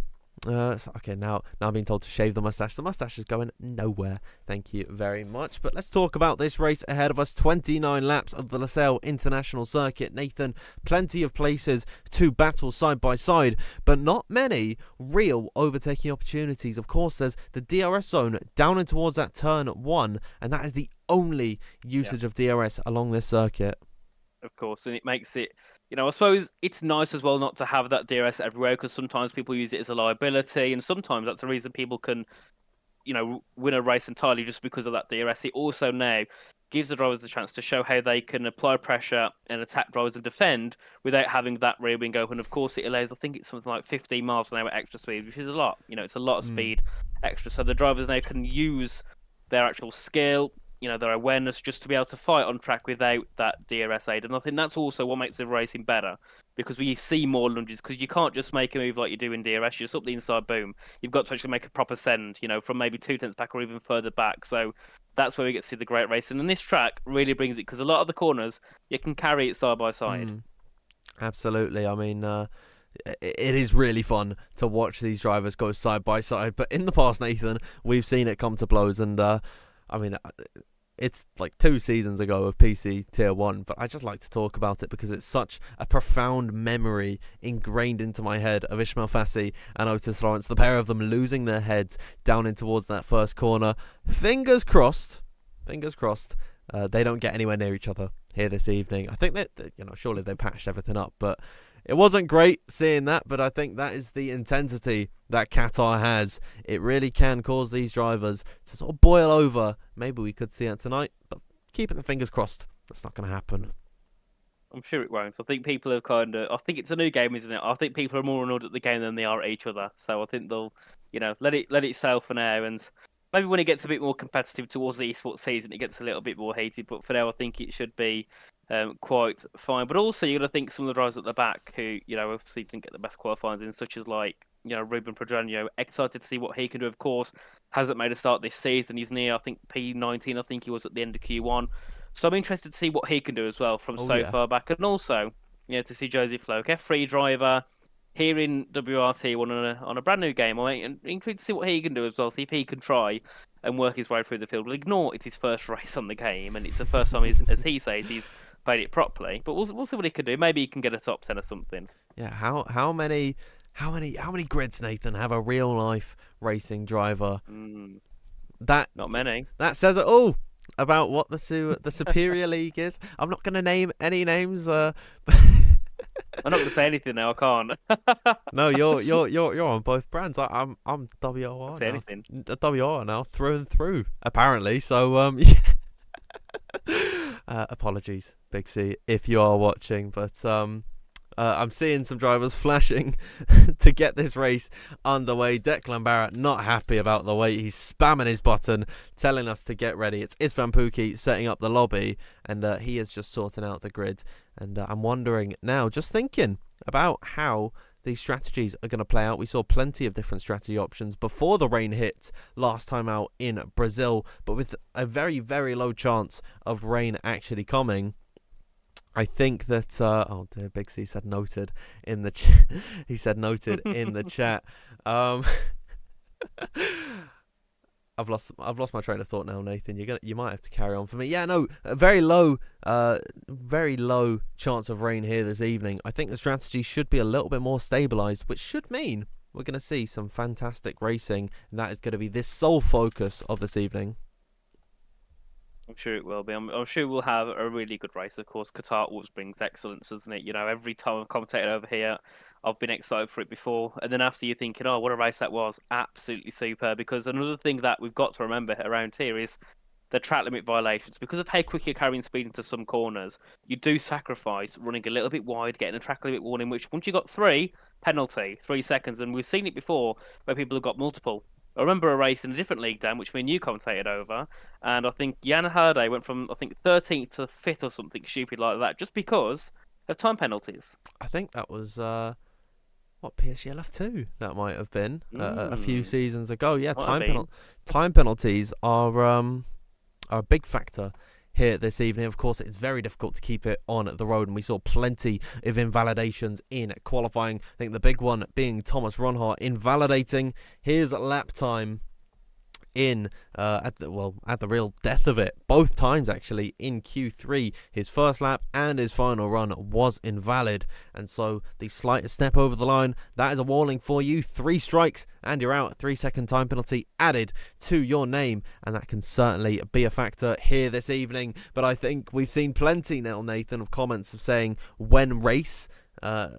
I can tell you very confidently now we are loading into the lobby. So now is the time to lock in our predictions. Nathan, who are you going for the win and the podium? Please let us know, everyone, in the live chat as well, who you are going to take the win and to finish on the podium tonight.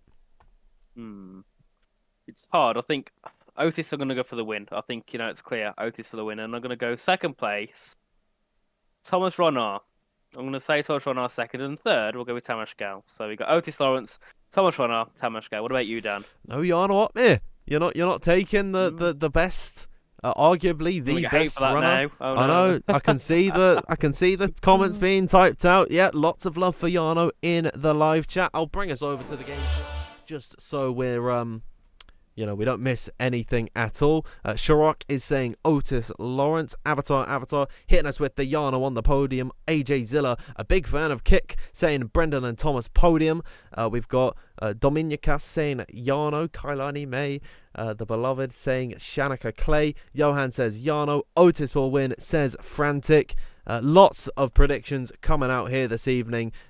Yano win, Yano P1, Otis P2, Thomas P3. Lots of predictions, but a lot of them going to the same driver, Yano Otmir, from 12th on the grid, Nathan. Lots of people having faith that he will take victory here this evening, and I think the stars have aligned because I'm seeing no more microphone issues on my side of things, which means we should have 29 laps of joy here this evening, and we're waiting for it to get started. It is going to be a sensational race, a hellacious ride that we are going to have here this evening. And now we're at the bit where I've just got to keep awkwardly talking until every driver readies up, because for some reason we don't have the countdown anymore on this F124 game. It was absent in F123 as well, and I might be filing an official complaint to EA and Codemasters, but I'm just too excited to get really stuck into this race, Nathan. It's going to be a good one. I can't wait at all. And we're still here talking because we've got no countdown anymore. We used to have the 30-second countdown. We'd have it perfect, but now we just got to guess. Yeah, we just have to guess. I mean, well, no shortage of scuffedness on this stream here in WR. Week in, week out. You can trust in us, guys, to keep it genuine with you, because these problems, they happen all the time, but we've got no problem with the race getting underway. 5 red lights here in Losail, and we are underway. It is Otis Lawrence leading us down in towards turn number 1. A brilliant start for the Aston Martin, clearing Istvan Pukki. They're almost 4 wide for P3 in behind us. One of the RBs around the outside of Tom Manley trying to defend that position. Still 3 wide for third at the minute. It's Jake Benham into P2, into P3, still wheel to wheel with Tom Manley. Manley will come out on top in that affair. Let's bring the tyres up on your screen. It's mediums for Otis, mediums for Manley, as lots of positions being swapped out here. Of course, a good start indeed. Of course, 4 drivers on a set of the medium tyres, and we'll see them easily work their way through the field on these opening laps. Yano Otmir already up into P8, started down in 12th place. A good start from him indeed. We can see Fabrizio Donoso as well up in P4 now, looking to make a move for getting ahead of P5, making a move now into P4 ahead of Jake Benham in the Mercedes, and obviously looking good so far are the Aston Martin pair, sitting 1st and 4th place so far. Further back as well, Yano Otmir yet again on the attack, this time trying to get past Shanika Clay to turn 12, thinks about it, but can't quite get alongside, so has to back out for now, and he'll have to go for it down that back straight in towards the first corner. But still, Tom Manley also putting pressure here on the back of Istvan Pukki, who's doing a good job so far to hold off the RB. Yeah, Yano Otmir thought about going for it around the outside of I believe it was turn number 11. He's had to back off on the back of Shanika Clay. DRS has been enabled, but of course with only 1 detection point around this circuit, as Yano Otmir will look down the inside of Shanika Clay. We're not going to see any of the DRS until lap number 3. A Red Bull and a Ferrari doing battle further back behind. That'll be Reese Linton and Tycho Hardy scrapping for P14. But Yano Otmir has found his way into P7, and let's have a look at the positions gained. It is Yano Otmir gaining the most on lap number 1. He's gone up 5. Tom Manley and Fabrizio Donoso gaining 2. Tamas Gal, Nathan, losing 3 spots off the launch. Indeed, not a good start at all from Tamas Gal, but then again, remember, he's on a set of the hards compared to some on a set of the medium tyres, and probably lose another position. Here's Yano Otmir, who's on a set of the medium tyres, but then again, we do know that one of the issues that Tamas Gal has always faced is the start of the race and getting settled in towards that race pace. He's always struggled with that, so he's going to have to keep working on that race after race, but he's getting there, and hopefully we'll see him fight up the top later on in the Grand Prix. And still, we can see at the front there, Otis Lawrence trying to stretch a 1-second gap to Istvan Pukki, but unfortunately cannot do so. He's going to get to around 9/10 of a second, but I don't think it'll be enough there to stretch to the 1 second. It's going to be close as they head down. Actually, I think he might have got the 1 second too. Istvan Pukki. The question is, will the rear wing open on that Mercedes? Yeah, we're right on board with Tom Manley. DRS now open indeed for Istvan Pukki, but he's going to have no defence on Tom Manley, and it is imperative for these hard runners to keep up with the mediums in the start of this Grand Prix. Otis Lawrence, Tom Manley, Fabrizio Donoso and Jarno Opmeer are going to have a succinct advantage over the rest of the field, but those mediums will die away a lot quicker than the hards, strapped on to 16 drivers on this grid. Istvan Pukki leading the charge, the two Mercedes actually. If this is the better strategy, Nathan, starting on the hards, the two Mercedes could be in a fantastic position to potentially dominate this race, and they were looking to do that last time out in Brazil. Of course, the strategy got away from them as Thomas Ronhaar is looking for a move on Declan Barrett. Will the story be different for the Mercedes this weekend? I'm sure they will certainly hope it will be, because obviously it was a big shame to see them come home with no points after taking a very good qualifying back in Brazil. But tonight looking to try and get at least a top 5 and a top 3 for both of their drivers would be perfect in this race and to kick off their season. Of course, obviously with Fabrizio Donoso looking to apply pressure here on the back of Istvan Pukki as they head out of turn 14 into turn 15 now. But remember, give it a few laps time, those mediums will start to fall back, and Tom Manley and Otis Lawrence will be under pressure in a few laps time as Fabrizio nearly tapped the back of Istvan there, heading through towards the final corner and had to avoid action as they as they head down towards turn 1. We can see Donoso up the inside of Pukki. Pretty easy move for the Aston Martin driver now to get himself up into the podium positions. And we can see further back, Tamas Gal has lost that 1 second gap to Jarno Opmeer. Well, Tamas Gal, he's got the qualifying pace, but in race trim, seems like the Hungarian has not fixed his problems, and he is now backing up the rest of the pack, being led by his teammate Shanika Clay. Brendan Lee is in this train as well, Declan Barrett, Thomas Ronhaar, and it is crucial that they get by the slow Tamas Gal as soon as possible, because we're already on lap number 4, and if they lose time to the medium runners, Nathan, they're just going to continue to stretch the advantage, and they will struggle to catch up later on in the Grand Prix when the ball is in their court. So Tamas Gal, he needs to be overtaken by the likes of Shanika, Brendan, Declan, Thomas very, very soon. Of course, yeah, and I'm keeping an eye on the Alpine of Jarno Opmeer. Two former teammates being Jarno and Jake looking to battle here. A few moves being sent by Jarno, but none of them sticking at all as they head their way through the final sector now, through turns 12, 13 and 14. And we'll see when Jarno Opmeer can launch an attack on his Mercedes teammate, former Mercedes teammate, as they head their way through the penultimate corner in towards turn number 16, and they'll head back down towards turn 1 once again.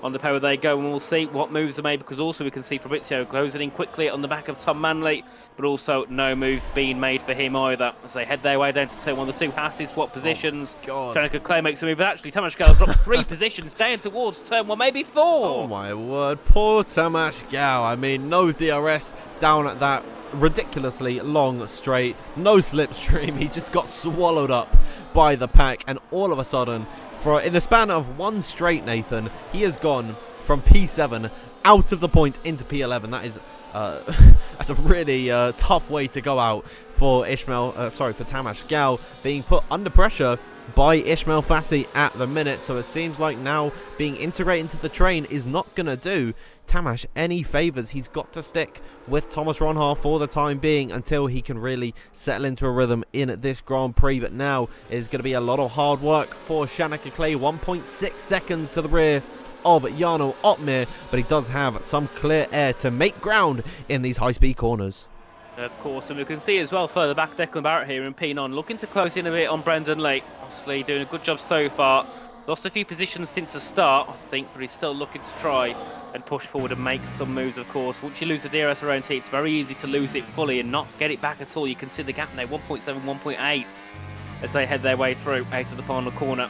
So those behind have got to now think about something different here, because they're not going to do anything just sitting in that DRS train. Now we can see Jarno Opmeer looking to make a move down to turn 1. Also we can see Tom Manley taking the lead ahead of Otis Lawrence. We can see many moves being made. Jarno going to the outside of Jake Benham in towards turn 1, nearly taking out the other Mercedes of Istvan Pukki head as they head their way through turn 2 and 3. Jarno Opmeer looking to make the move for P5, gets it nearly done, but Jake's still going to fight back and still keeps that 5th position. Yeah, great defensive stuff from Jake Benham. Jarno Opmeer, a soaring move around the outside of his former teammate. Didn't quite come off in at the end, and now once again Jake Benham driving very defensively. Jarno Opmeer will be getting very tired of seeing that red rear wing of the Mercedes, but he will get through very, very soon. He just needs to bide his time for the time being and potentially go for it in towards turn 1 next time by. But of course, in the DRS train, there is no chance at all that you are able to make the move, because essentially with everyone getting DRS, it's the same as no one having DRS, and so that advantage is completely undercut. And Joseph Loke, the F3 driver, on his first time, well, really his first time playing the game, struggling at the minute, down in 19th, already gets himself a 3-second time penalty. Of course, a big shame for Joseph Loke, who would have, this time last season might have been looking to fight for a win or been fighting for the top 5. When he's, if he's practiced a bit more, he would have certainly been fighting near the top, as we can see some more moves happening for the lead. We can see Otis Lawrence take the lead ahead of Tom Manley, and Fabrizio Donoso looking to make a move for second. To make it an Aston Martin 1-2 as they head their way down to turn 1. Tom Manley going to try and fight back, but nothing he can do on the back of Fabrizio Donoso just yet. And now it's Van Pookie looking to close in as well and make a move possibly ahead of Tom Manley as they head down to turn 4 and turn 5. You can see Tom Manley thinking about moving over, but Istvan Pookie doesn't think about making a move at this point, just sticks behind the back of the RB for now. But the hard's already looking to be a little bit stronger than the mediums, looking to have a bit more grip here so far. Istvan Pookie all over the back of Tom Manley.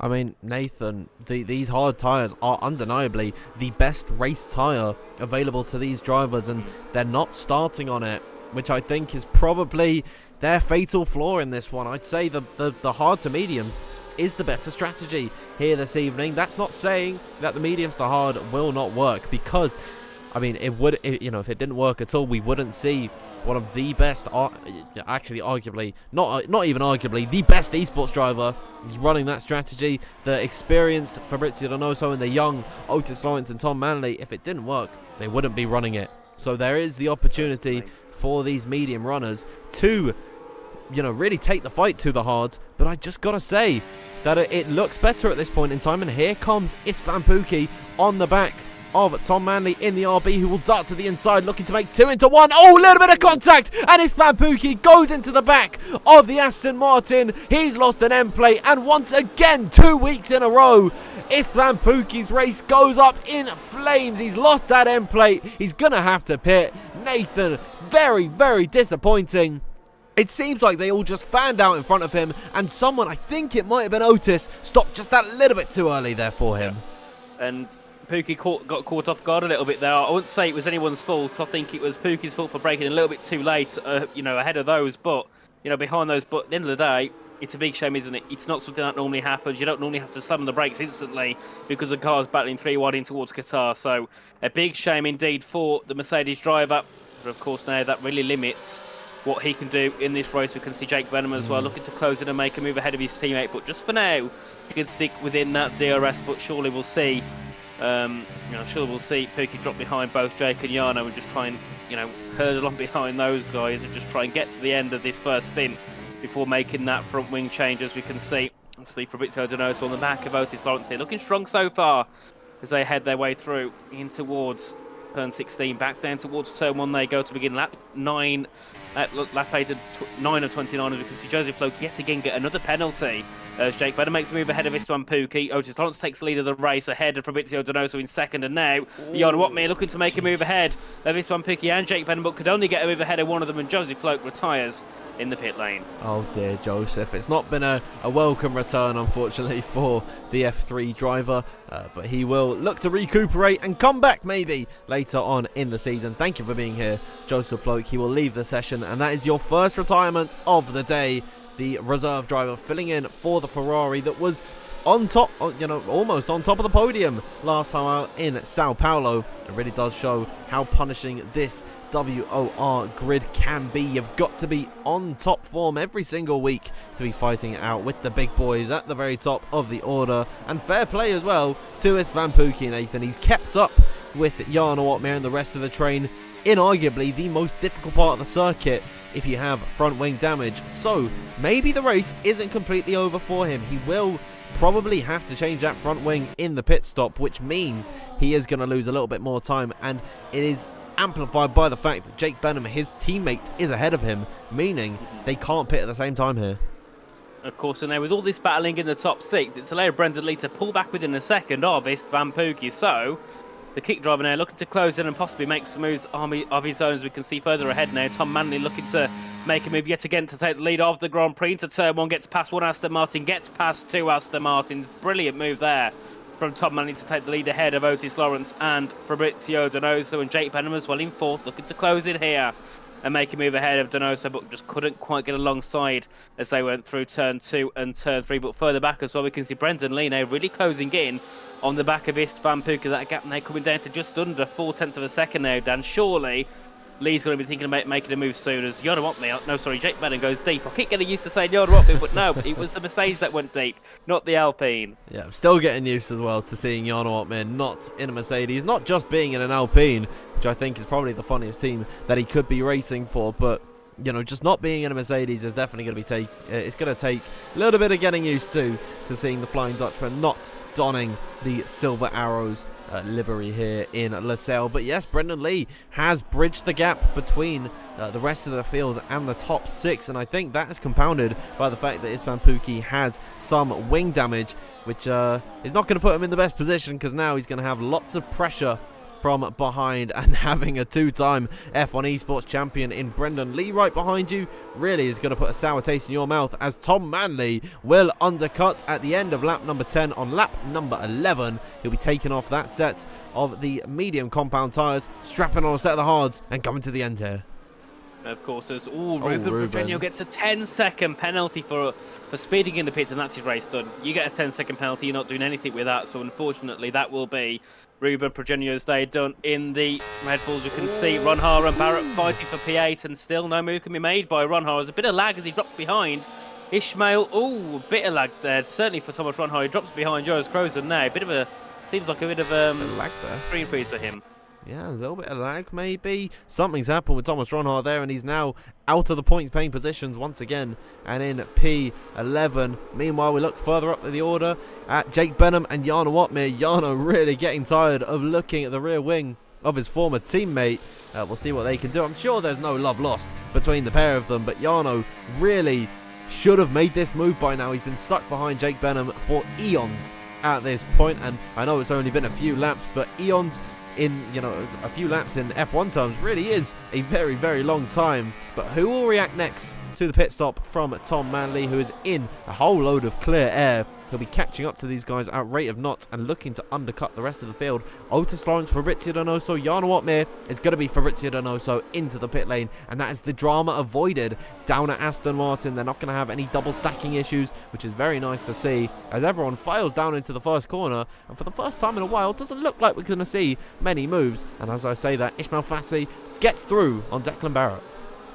Some nice moves here from Ismail Fassi at the start of this race to get himself back up into that top 10 comfortably as well, as they continue their way in. And also as well, we've got to see like lots of Tycho Hardy, Reece Linton, who were down in the bottom 5 up into P11 and P12, so a good job from those guys as well, as they all head their way around in towards turn 6 at the braking zone. Now we'll see what Ismail Fassi can do, because he's still a driver that can contend for a top 5 at this point in the race, as they all continue on into turn 7 there. Ishmael fought for a move but decided to back out at the last second, and now Shanaka Clay all over the rear of Brendan Lee as they head their way into turn 9 and turn number 10.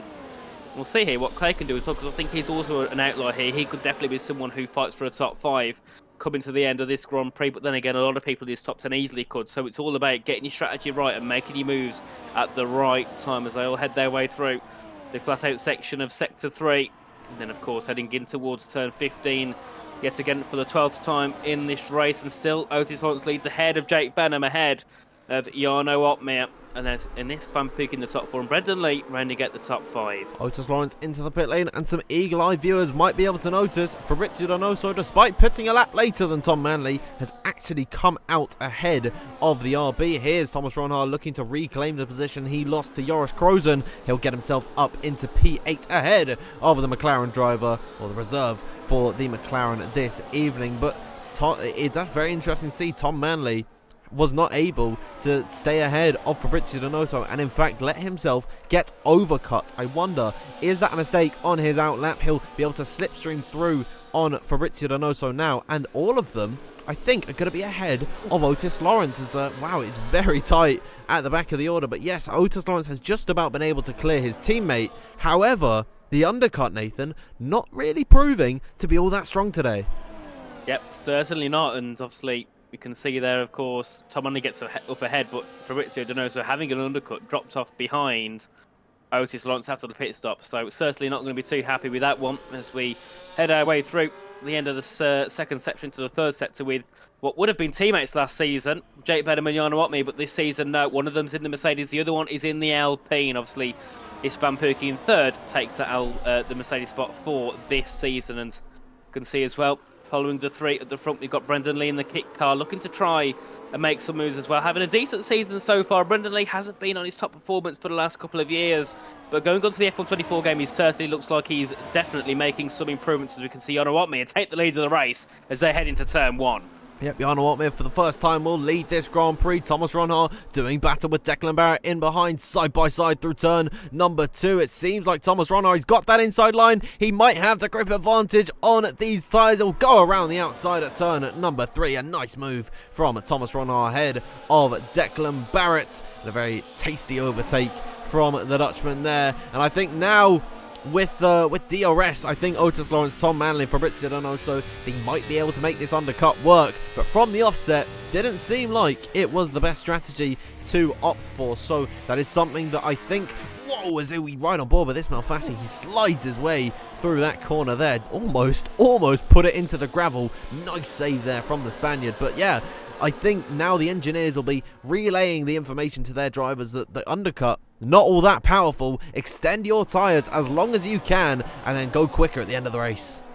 Of course, as we can see, Jarno Opmeer heading through in towards turn 15 and turn 16. Of course, the only medium runner left out on circuit. The question is, when does he decide to make his pit stop? We know he loves going for a little bit longer than the others, and we'll see how much longer he will go as he heads his way at the final corner. And into the pit lane goes Jarno Opmeer in the Alpine. He's done on his set of the medium tyres. We'll see whereabouts he comes out compared to the others, as Declan Barrett on the hards making his pit stop very, very early. I mean, I'd say it's a late pit stop from Jarno. It's a very early stop from Declan Barrett there, the only hard runner to decide to come into the pit lane, take off those hards and go on to the mediums towards the end of the race. And, well, it's possible because Jarno Opmeer did 14 laps on his set of the mediums. You're lighter on fuel as you get later on in the race, meaning you're putting less wear into the tyres. So Declan Barrett can go to the end here, and if he's in the DRS train, I think that is most crucial, that he should be in a decent position to challenge in this Grand Prix. Ismail Fassi doing battle with Shanika Clay. Another move made from Ismail, another driver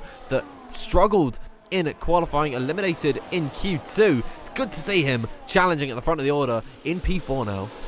It certainly is a good job so far here from Ismail Fassi, of course, just trying to work through what was a poor qualifying and making it into what could be a brilliant race for himself, of course, as well.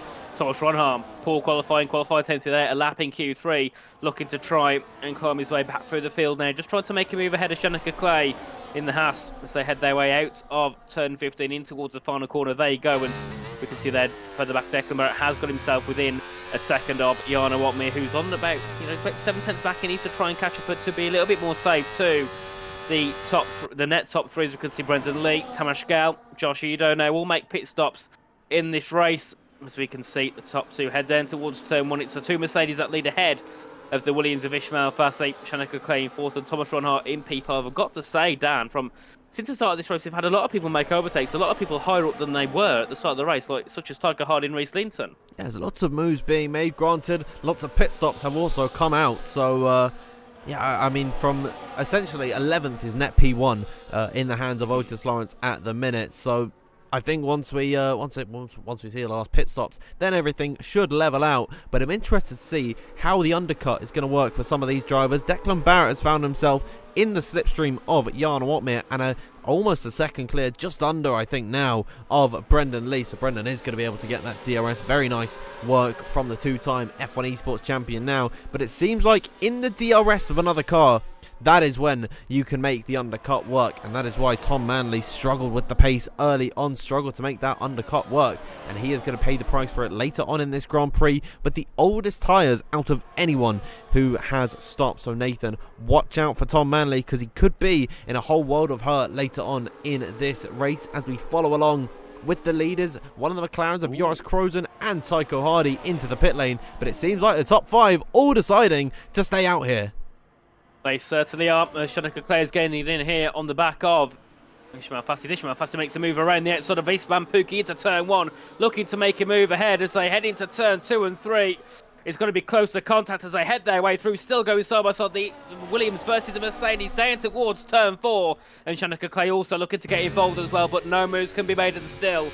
Istvan Pukki keeps that second place ahead of Ishmael Fassi and ahead of Shanika Clay and Thomas Ronhart. As we can see yet again, Ishmael Fassi this time going to the outside of Pukki, grabbing his toe a little bit, gets sent out wide, and now put Shanika Clay ahead of him as they head into turn 7. They're still going to go side by side as they head their way through towards turn 8 and turn 9. Yeah, Ishmael Fassi finds himself in the wars every time he comes to this circuit. Now he's got Thomas Ronhart on the back of him. Ishmael really is not having a good time of things at the minute. Thomas Ronhart looking up the inside of Ishmael Fassi, backs out for the time being. Thomas Ronhart been a little bit quiet in this race. That is a result of his poor qualifying this evening. His teammate Brendan Lee doing battle with Jarno Opmeer on the mediums, and you can see the advantage that these medium tyres have. Declan Barrett and Brendan Lee, they are going to be in some fine form towards the end of this race. And could we see Declan Barrett, Nathan, potentially winning this race because he's got fresher medium tyres than the rest of the leaders who are ahead of him,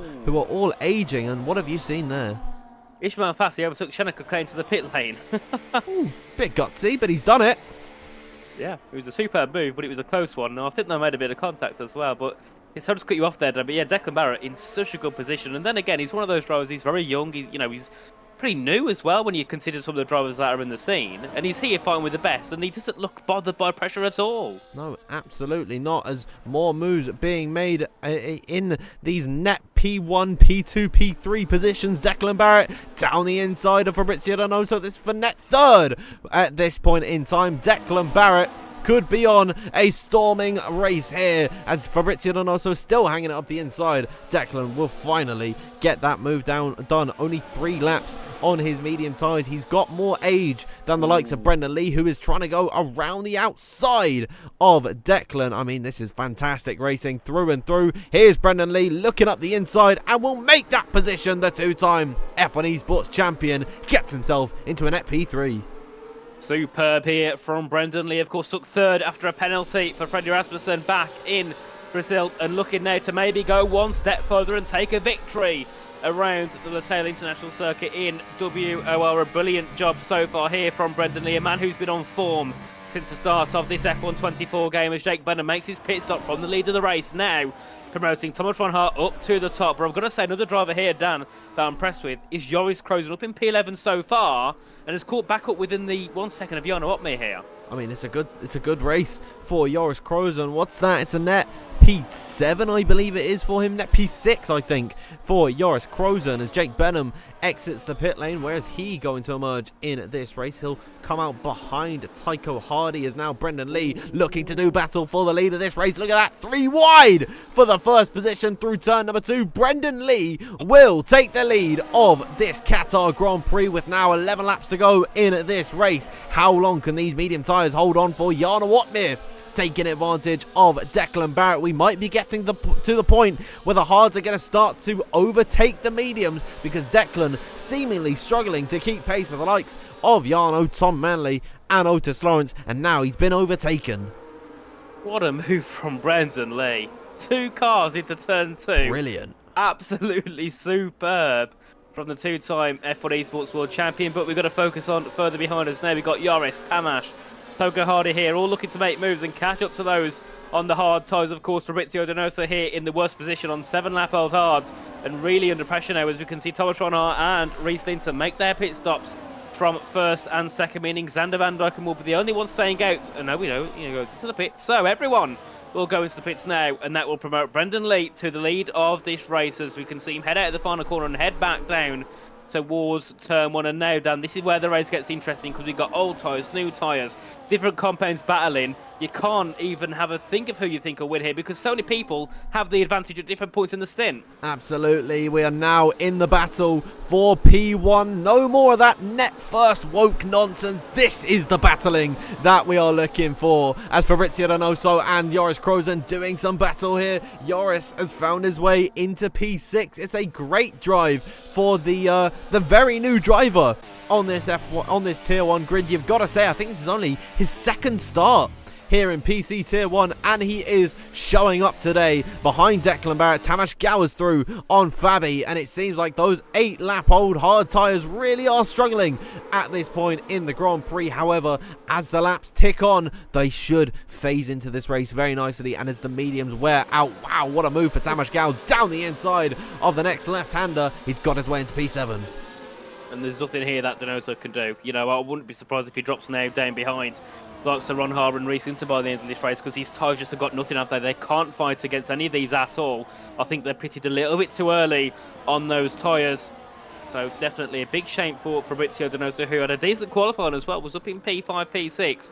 So certainly not the way he would have wanted that race to go. But we can focus here yet again on Declan Barrett closing in on the back of Jarno Opmeer, looking to make a move, but still not close enough. And Jarno also closing in slightly on the back of Tom Manley as they head their way down to turn 1. We can see as well Fabrizio Donoso making moves again. Tamas Gell dropping down to his Tiger Hardy, goes up into P7. Brilliant move there from the Ferrari of Tiger Hardy. And you've got to remember, he was down in P16 on the first stint. This hard medium strategy is working really well for many drivers on the grid. 2 into 1 goes Tycho Hardy, into P7. A great race from him so far this evening, but there is still plenty of action to be had because, of course, Jake Benham, Istvan Pukki, Ismail Fassi, they've all got very new medium tyres and they should be taking advantage on the rest of the grid. Tamas Gao losing a place to his teammate with 2-lap fresher medium tyres. That is the difference that the slightest bit of tyre wear can really make on this F1 24 game, similar to how it was on the last game. It's all Jake Benham, wow, saving his car from a spin. He goes into the back of Ismail Fassi, and he's getting a little bit tetchy on the rear of the Williams 2-lap-old medium tyres. Jake Benham, he has got bags of pace at the minute, Nathan, but it seems like he's not got the patience. Of course, he just can't find the right time to make a move ahead of Ismail Fassi, and he's got a lot more pace. You can see him catching up, pushing Ismail through some of the corners, but just not quite close enough to make any moves yet as we head back down towards turn 1. And still Brendan Lee leads the race, but what will Otis Lawrence do? Will he make the move for lead? I think he might as they head down to the first corner. Otis Lawrence takes the lead, Tom Manley takes second, and what can Jarno Opmeer do? Absolutely nothing as they head down to turn 1, and Brendan Lee will still defend the position of second place ahead of Tom Manley. A brilliant defence there from the kick driver as they head their way out to turn 2 and turn 3, back up towards turns 4 and 5, and Brendan Lee is doing a superb job holding off from Tom Manley behind. Even though he's on older tyres, Tom Manley still seems quite comfortable on those set of the hards and still going to continue on with some good pace with Jarno Opmeer closing in behind. Yeah, well, the hard tyres, they can go the distance in this race. Shanika Clay with some very fresh medium tyres looks to make the move on Fabrizio Donoso in through turn number 7, I believe this is. He's got that around the outside. Jake Benham is through on Tamas Gao with 3-lap fresher medium tyres. There's still plenty of racing left to be had, but Nathan, this is a very difficult circuit to overtake on. Josh Edo takes a 3-second time penalty for track limits. It's not been a welcome return to him either here in WOR. He's all the way down in 17th and way off the rest of the field. Istvan Pukki looking to do battle with his fellow countryman Tamas Gao at the minute. Tamas slowly but surely dropping like a stone throughout the order, but anything can and anything will happen at this point, Nathan. The slightest slip up from one driver could cause pandemonium. It certainly could. And a big shame for Tamas Gell down in P13 now, just not going the way this race would have wanted. But now we can see some moves down to turn 1, and Tom Manley hits the back of Brendan Lee heading into turn 1 now, inviting Jarno Opmeer to make a move for the podium places. Into turn 2 goes Jarno Opmeer, having the inside line ahead of Tom Manley. Tom Manley spins. He spins round at turn number 3, and that will be Tom Manley's race pretty much over. Oh dear, Tom Manley sent into a spin. I think he just got too excited on the throttle. Has he got wing damage? I saw some carbon fiber flying off a car. Indeed, it was Tom Manley getting some wing damage. 12-lap-old hard tyres, trying to keep up with 8-lap-old tyres. I mean, it was a recipe for disaster from the start. Tom Manley, a critical error from him, sends him to the back of the order, and it is up to Declan Barrett to carry the hopes of RB in this race, but a very disappointing way to go out for Tom Manley. He's still running, still anything can happen, and I know in WOR, Nathan, we're not averse to a very late safety car. We're certainly not. We've seen it happen many times before, and it could certainly happen once again. A big shame, though, for Tom Manley, who was looking in such a strong position. And I've got to say, it's a bit of a rookie mistake. It's very rare we see people spin in a race here at the top level of WOR, so definitely not what he would have wanted. But he's still down in P17. Anything can happen. He could still fight for points later in the race, as we can see more moves happening down towards turn 1. Brendan Lee looking to take the lead ahead of Otis Lawrence in second, and Jano Otmir still in third place and looking for a podium start in P12. On a very good strategy so far, went quite long on the mediums, and Tom Manley retires in the pit lane. Definitely not the day he would have wanted, but still, Declan Barrett and also Tiger Hardy as well up in P5. Tiger Hardy's also having a very good race and could also maybe even be on for a P4 or a P3 here. It's Fabrizio Donoso gets a 3-second penalty, and Reese Linton. Oh dear, so a lot of penalties coming out here. It's lots of drama. Fabrizio Donoso continues to slip back down the order. That was caused by Jake Benham going up the inside of turn number 4, but I think there was no foul play really for Jake Benham. I think Fabi just ran a little bit too wide, unfortunately picked up a penalty. Joris Krozen also got himself a 3-second time penalty in the Tom Manley drama, but I think if he was avoiding the incident, he might be able to get that one removed. So do not take these results for what they are. The stewards can change everything in this Grand Prix. Tycho Hardy is feeling the pressure from Shanaka Clay at the minute. 1 lap fresher medium tyres strapped on to the Haas. Could Shanaka be a potential candidate for a podium position in this race? We just do not know. We're coming up to now 5 laps to go in this Grand Prix, and anything can and anything will happen, as Brendan Lee still leads this race ahead of Otis Lawrence, but for how much longer? With the DRS, Otis looks to the inside. Here comes Jano Otmir looking to take 2 into 1. Can he go up the inside for the lead of this Grand Prix? Otis Lawrence will take first. Jano Otmir trying to make it 3 wide around the outside. Brendan Lee, in all of that drama, will retain his lead. Of course, a brilliant move there from brilliant defence there from Brendan Lee to keep up in that first place position. And also, we've got Declan Barrett and Tiger Hardy looking to close in and make moves as well. So it's going to be Shanaka Clay making a move ahead of Tiger Hardy. Tiger gets a penalty, gets pushed off circuit into turn 5. And also, we can see Thomas Ronhara as well getting involved in this battle. Was down and in P12, P13 earlier on. He's now looking to try and move up into the top 5, top 6. So Shanaka Clay does get the move done ahead of Tiger Hardy. A brilliant move there from the Haas driver, looking to close in and maybe look to fight for a podium, being as his tyres are 3 laps newer than anyone ahead of him. So he's in a very good position here at the moment as they head their way up towards turn number 12. Jano Otmir closing in on Otis Lawrence, but Brendan Lee, what a superb performance so far. It's been great from Brendan Lee, and Nathan, I know that I'm ending this race with a sore throat from shouting and carpal tunnel from all the camera changing, because wow, we are seeing battles everywhere along the circuit. Look at how I think the entire field, almost barring Xander Van Dyken, is in one big DRS train at the moment. You can see from head to toe Brendan Lee in one shot. You can see Brendan Lee in first and Tamas Gal in 15th position. That is spectacular to see, as Brendan Lee will maintain that lead. Didn't look like Otis Lawrence decided to go for the lead at all, and oh dear, Declan Barrett takes a 3-second time penalty. You gotta say that is probably the most major penalty we have seen so far this evening. He is now he's going to be sent right down to the back of the order and possibly out of the points paying positions. It's not been the most optimal day for Declan Barrett, but you've got to say there is signs of great things to come from him. Here's Shanaka Clay, where experience is going up against youth for P4 at the minute. Shanaka around the outside. Thomas Ronhard looking to get his nose in as well. The F1 Sim Racing race winner. Can he find a way into the top 5? Indeed, he will try as he goes around the outside of Shanaka Clay. Still wheel to wheel. A little bit of contact between the pair of them. Shanaka Clay into a spin. More contact in this Grand Prix. Another driver sent the wrong way, and this time it's Shanaka Clay facing that very, very unfortunate fate.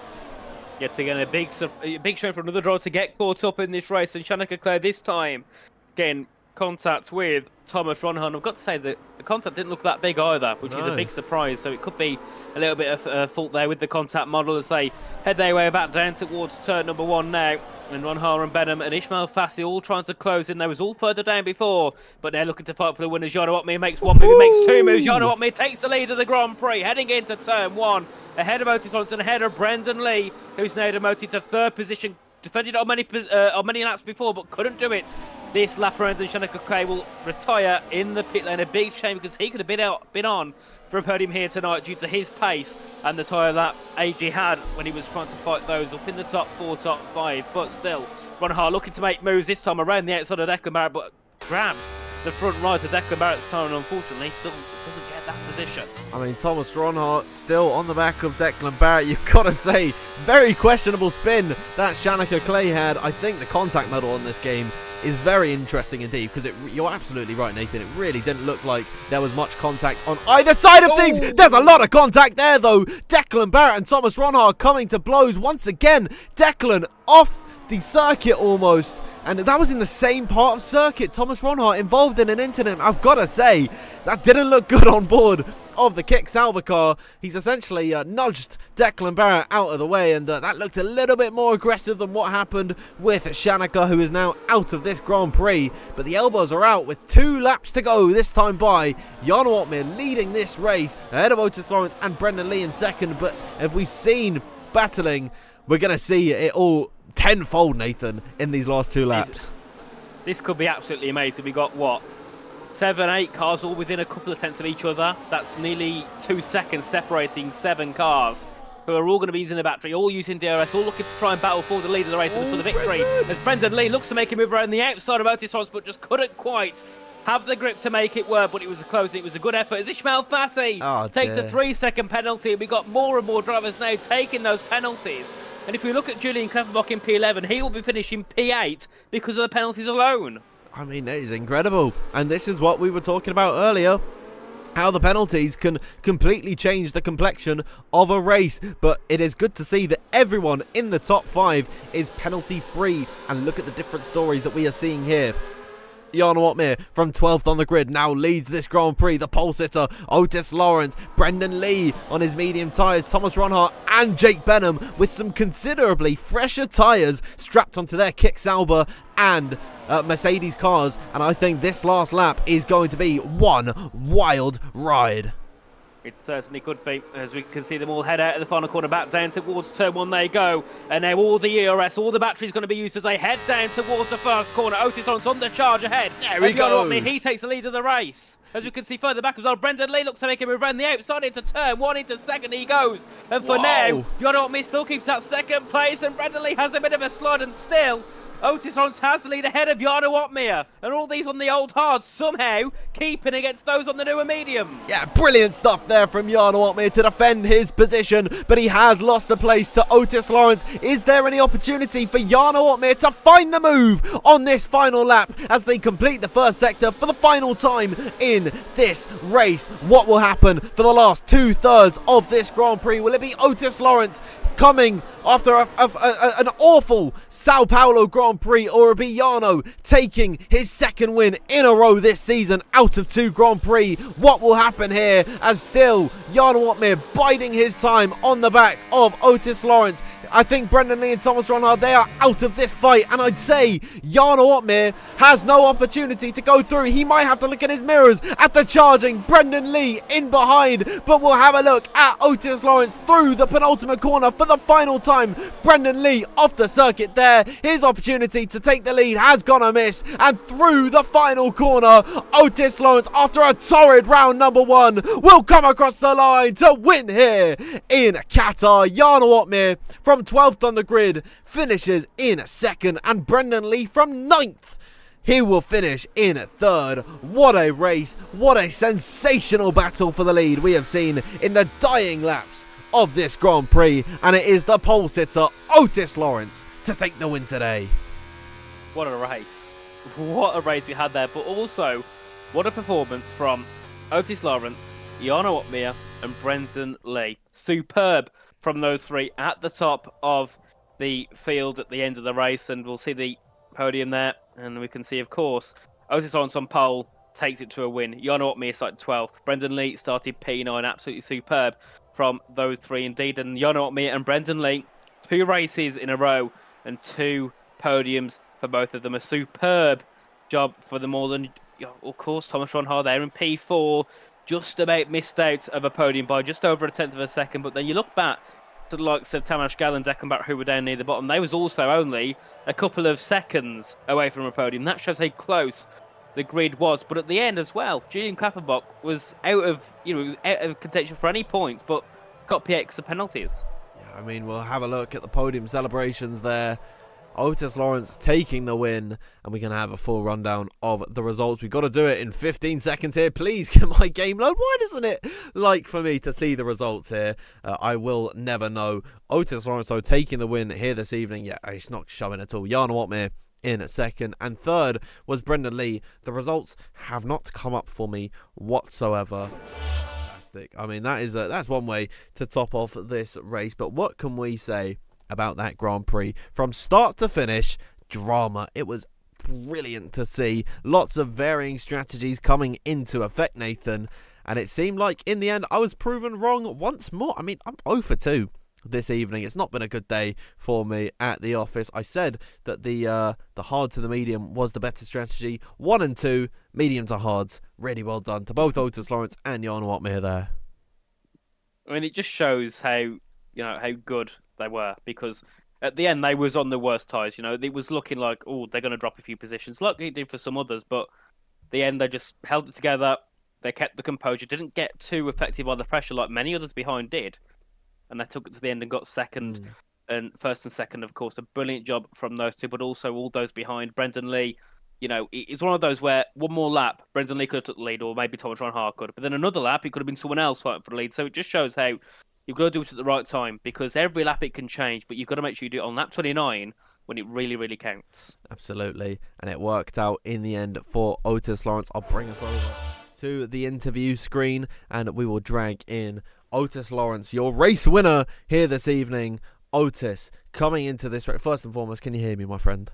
Yes, I can hear you. All right, perfect. So, coming into this race after an awful, safe to say, an awful round number 1, were there any nerves that you couldn't do it today? No, absolutely not. I mean, I had so much confidence before the race. Obviously we had a really bad first round, but we had really good pace in the first round as well. So, yeah, we carried it on. We never gave up, and we got the win today. Absolutely, and of course, we'll talk about your qualifying just very quickly. I mean, you were fantastic. It looked like yourself and Thomas, you were the main contenders for pole position here this evening. Seemed like he cracked under the pressure in Q3, Thomas Ronhard that being, but yourself, you were ice cold. Talk us through your lap. Honestly, the lap I was really unhappy with. I made a lot of mistakes during the lap, but I guess it got me poles, so I'm happy. And in this race, there was really 2 strategies that you could have gone for. It was either hard to medium or medium to hard. You opted for the mediums, and it worked out in your favour. What was the thinking behind that strategy? Obviously, I had a lot of comms with my engineer Axel, who is the GOAT. He gave me this strat. Yeah, the strat was decent, very good strategy. Obviously, it was a very risky one. I mean, you saw where Fab finished. That could have been me as well. So, yeah, it was a good risk, I think. We had the risk here as well.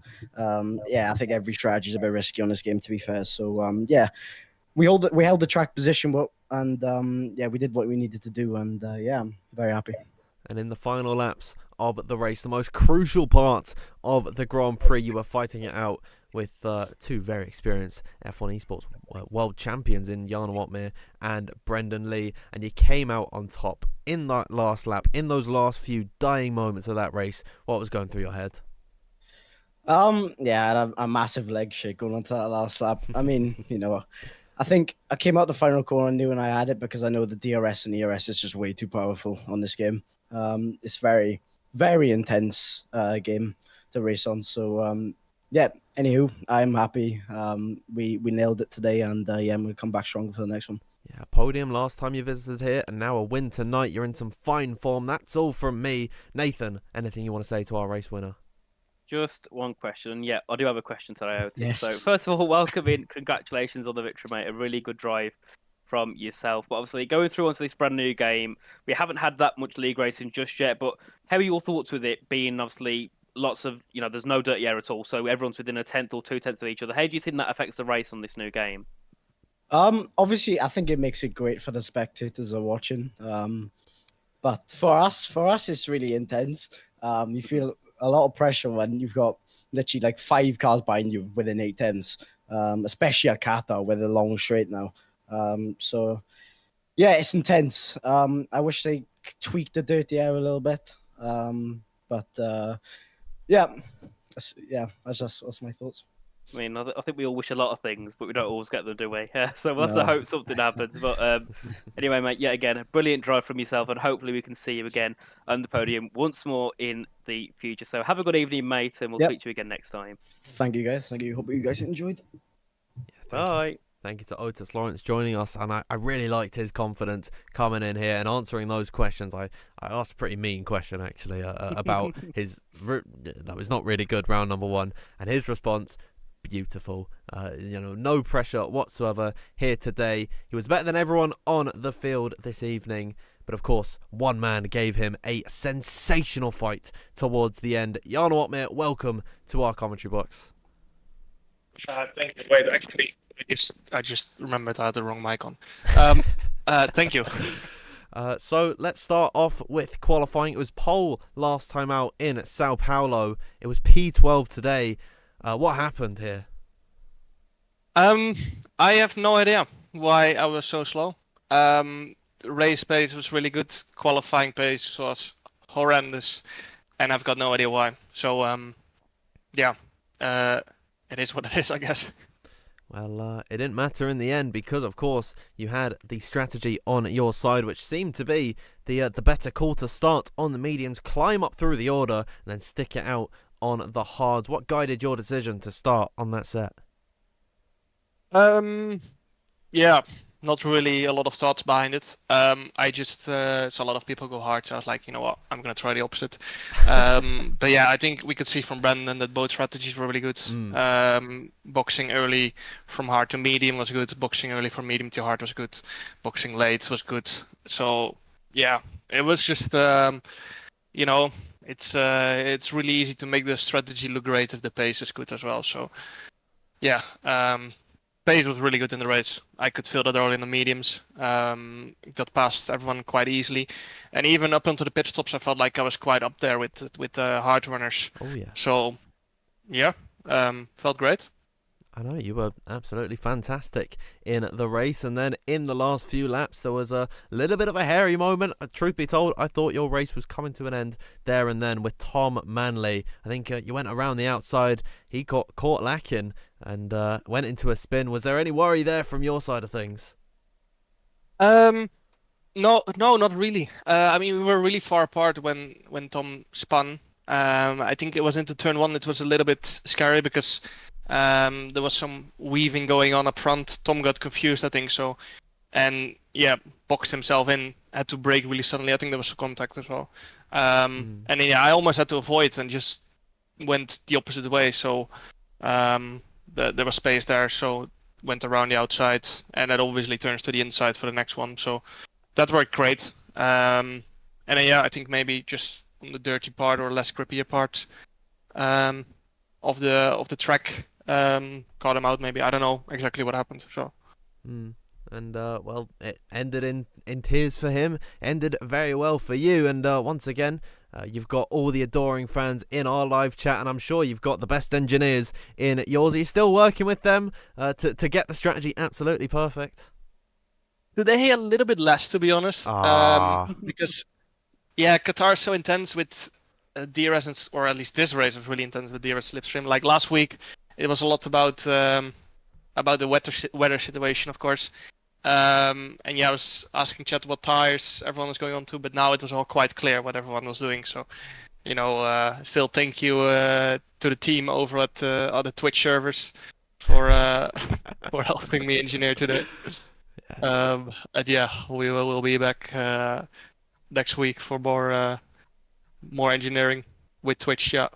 Yeah, all about the team back at home. I would want to bring them in for an interview, but I think if I have every single one of them in the commentary box, we might crash Discord. That is all from me, Yano. Thank you for joining us. Nathan, anything you want to say to the man who's finished in P2?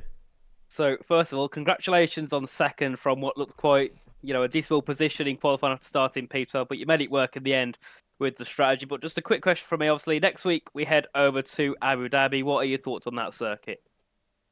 Yeah, I haven't played on this game. I hope there are no potholes. Otherwise, I will not practice for that race. So yeah, we will see. If there are still potholes, I'm probably gonna do terrible because I'm not gonna spend any time on it, and focus on another track.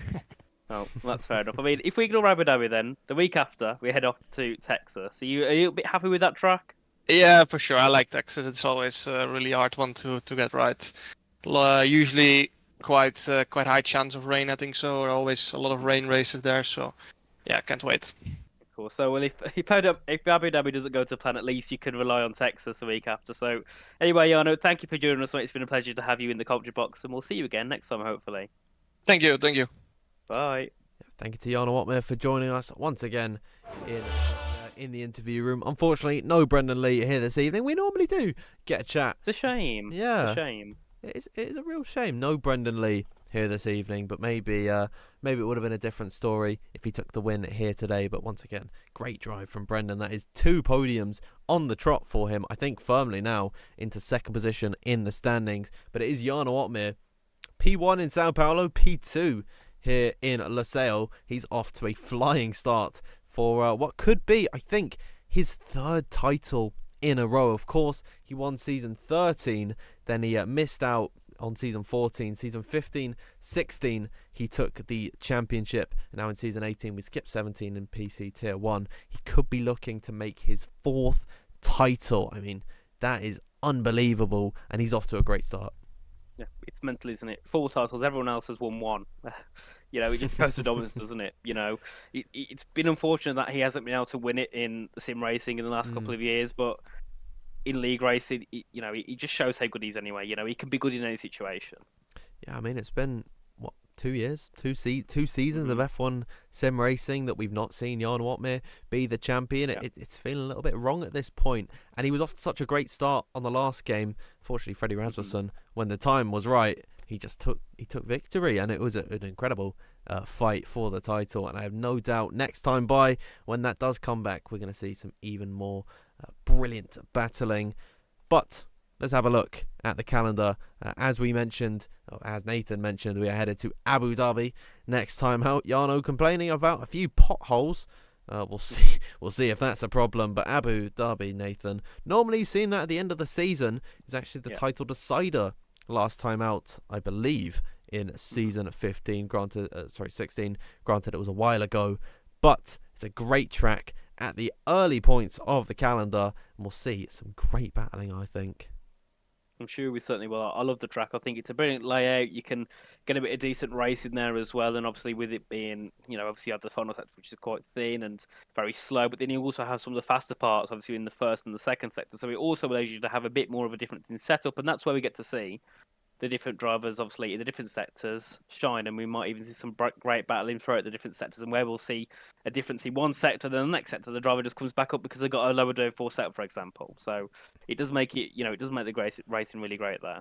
Absolutely. One of my favourite tracks to commentate on. It's had some absolutely fantastic moments in the past here in WOR. And I have no doubt that next week is going to provide exactly that. But I think now is a good time for us to leave off this evening. Thank you, everyone, for tuning in to yet another brilliant WOR stream this evening. Make sure, if you haven't already, you like this stream and you subscribe to the World Online Racing YouTube channel. Make sure you follow us on X at WOR League, and you follow us on TikTok at World Online Racing F1. All of those handles are above your above our beautiful faces right here. Follow myself, it is at DanfieldF1_, and if you want to follow Nathan, it is RichieF1 with the I's replaced by the ones. Next time out, we race in Abu Dhabi, but for tonight, we leave you with Otis Lawrence being your winner in Qatar. Jan Watmere and Brendan Lee give him a great fight to the end. Are they going to do the same next time by? We'll have to wait and see. But for now, thank you and good night.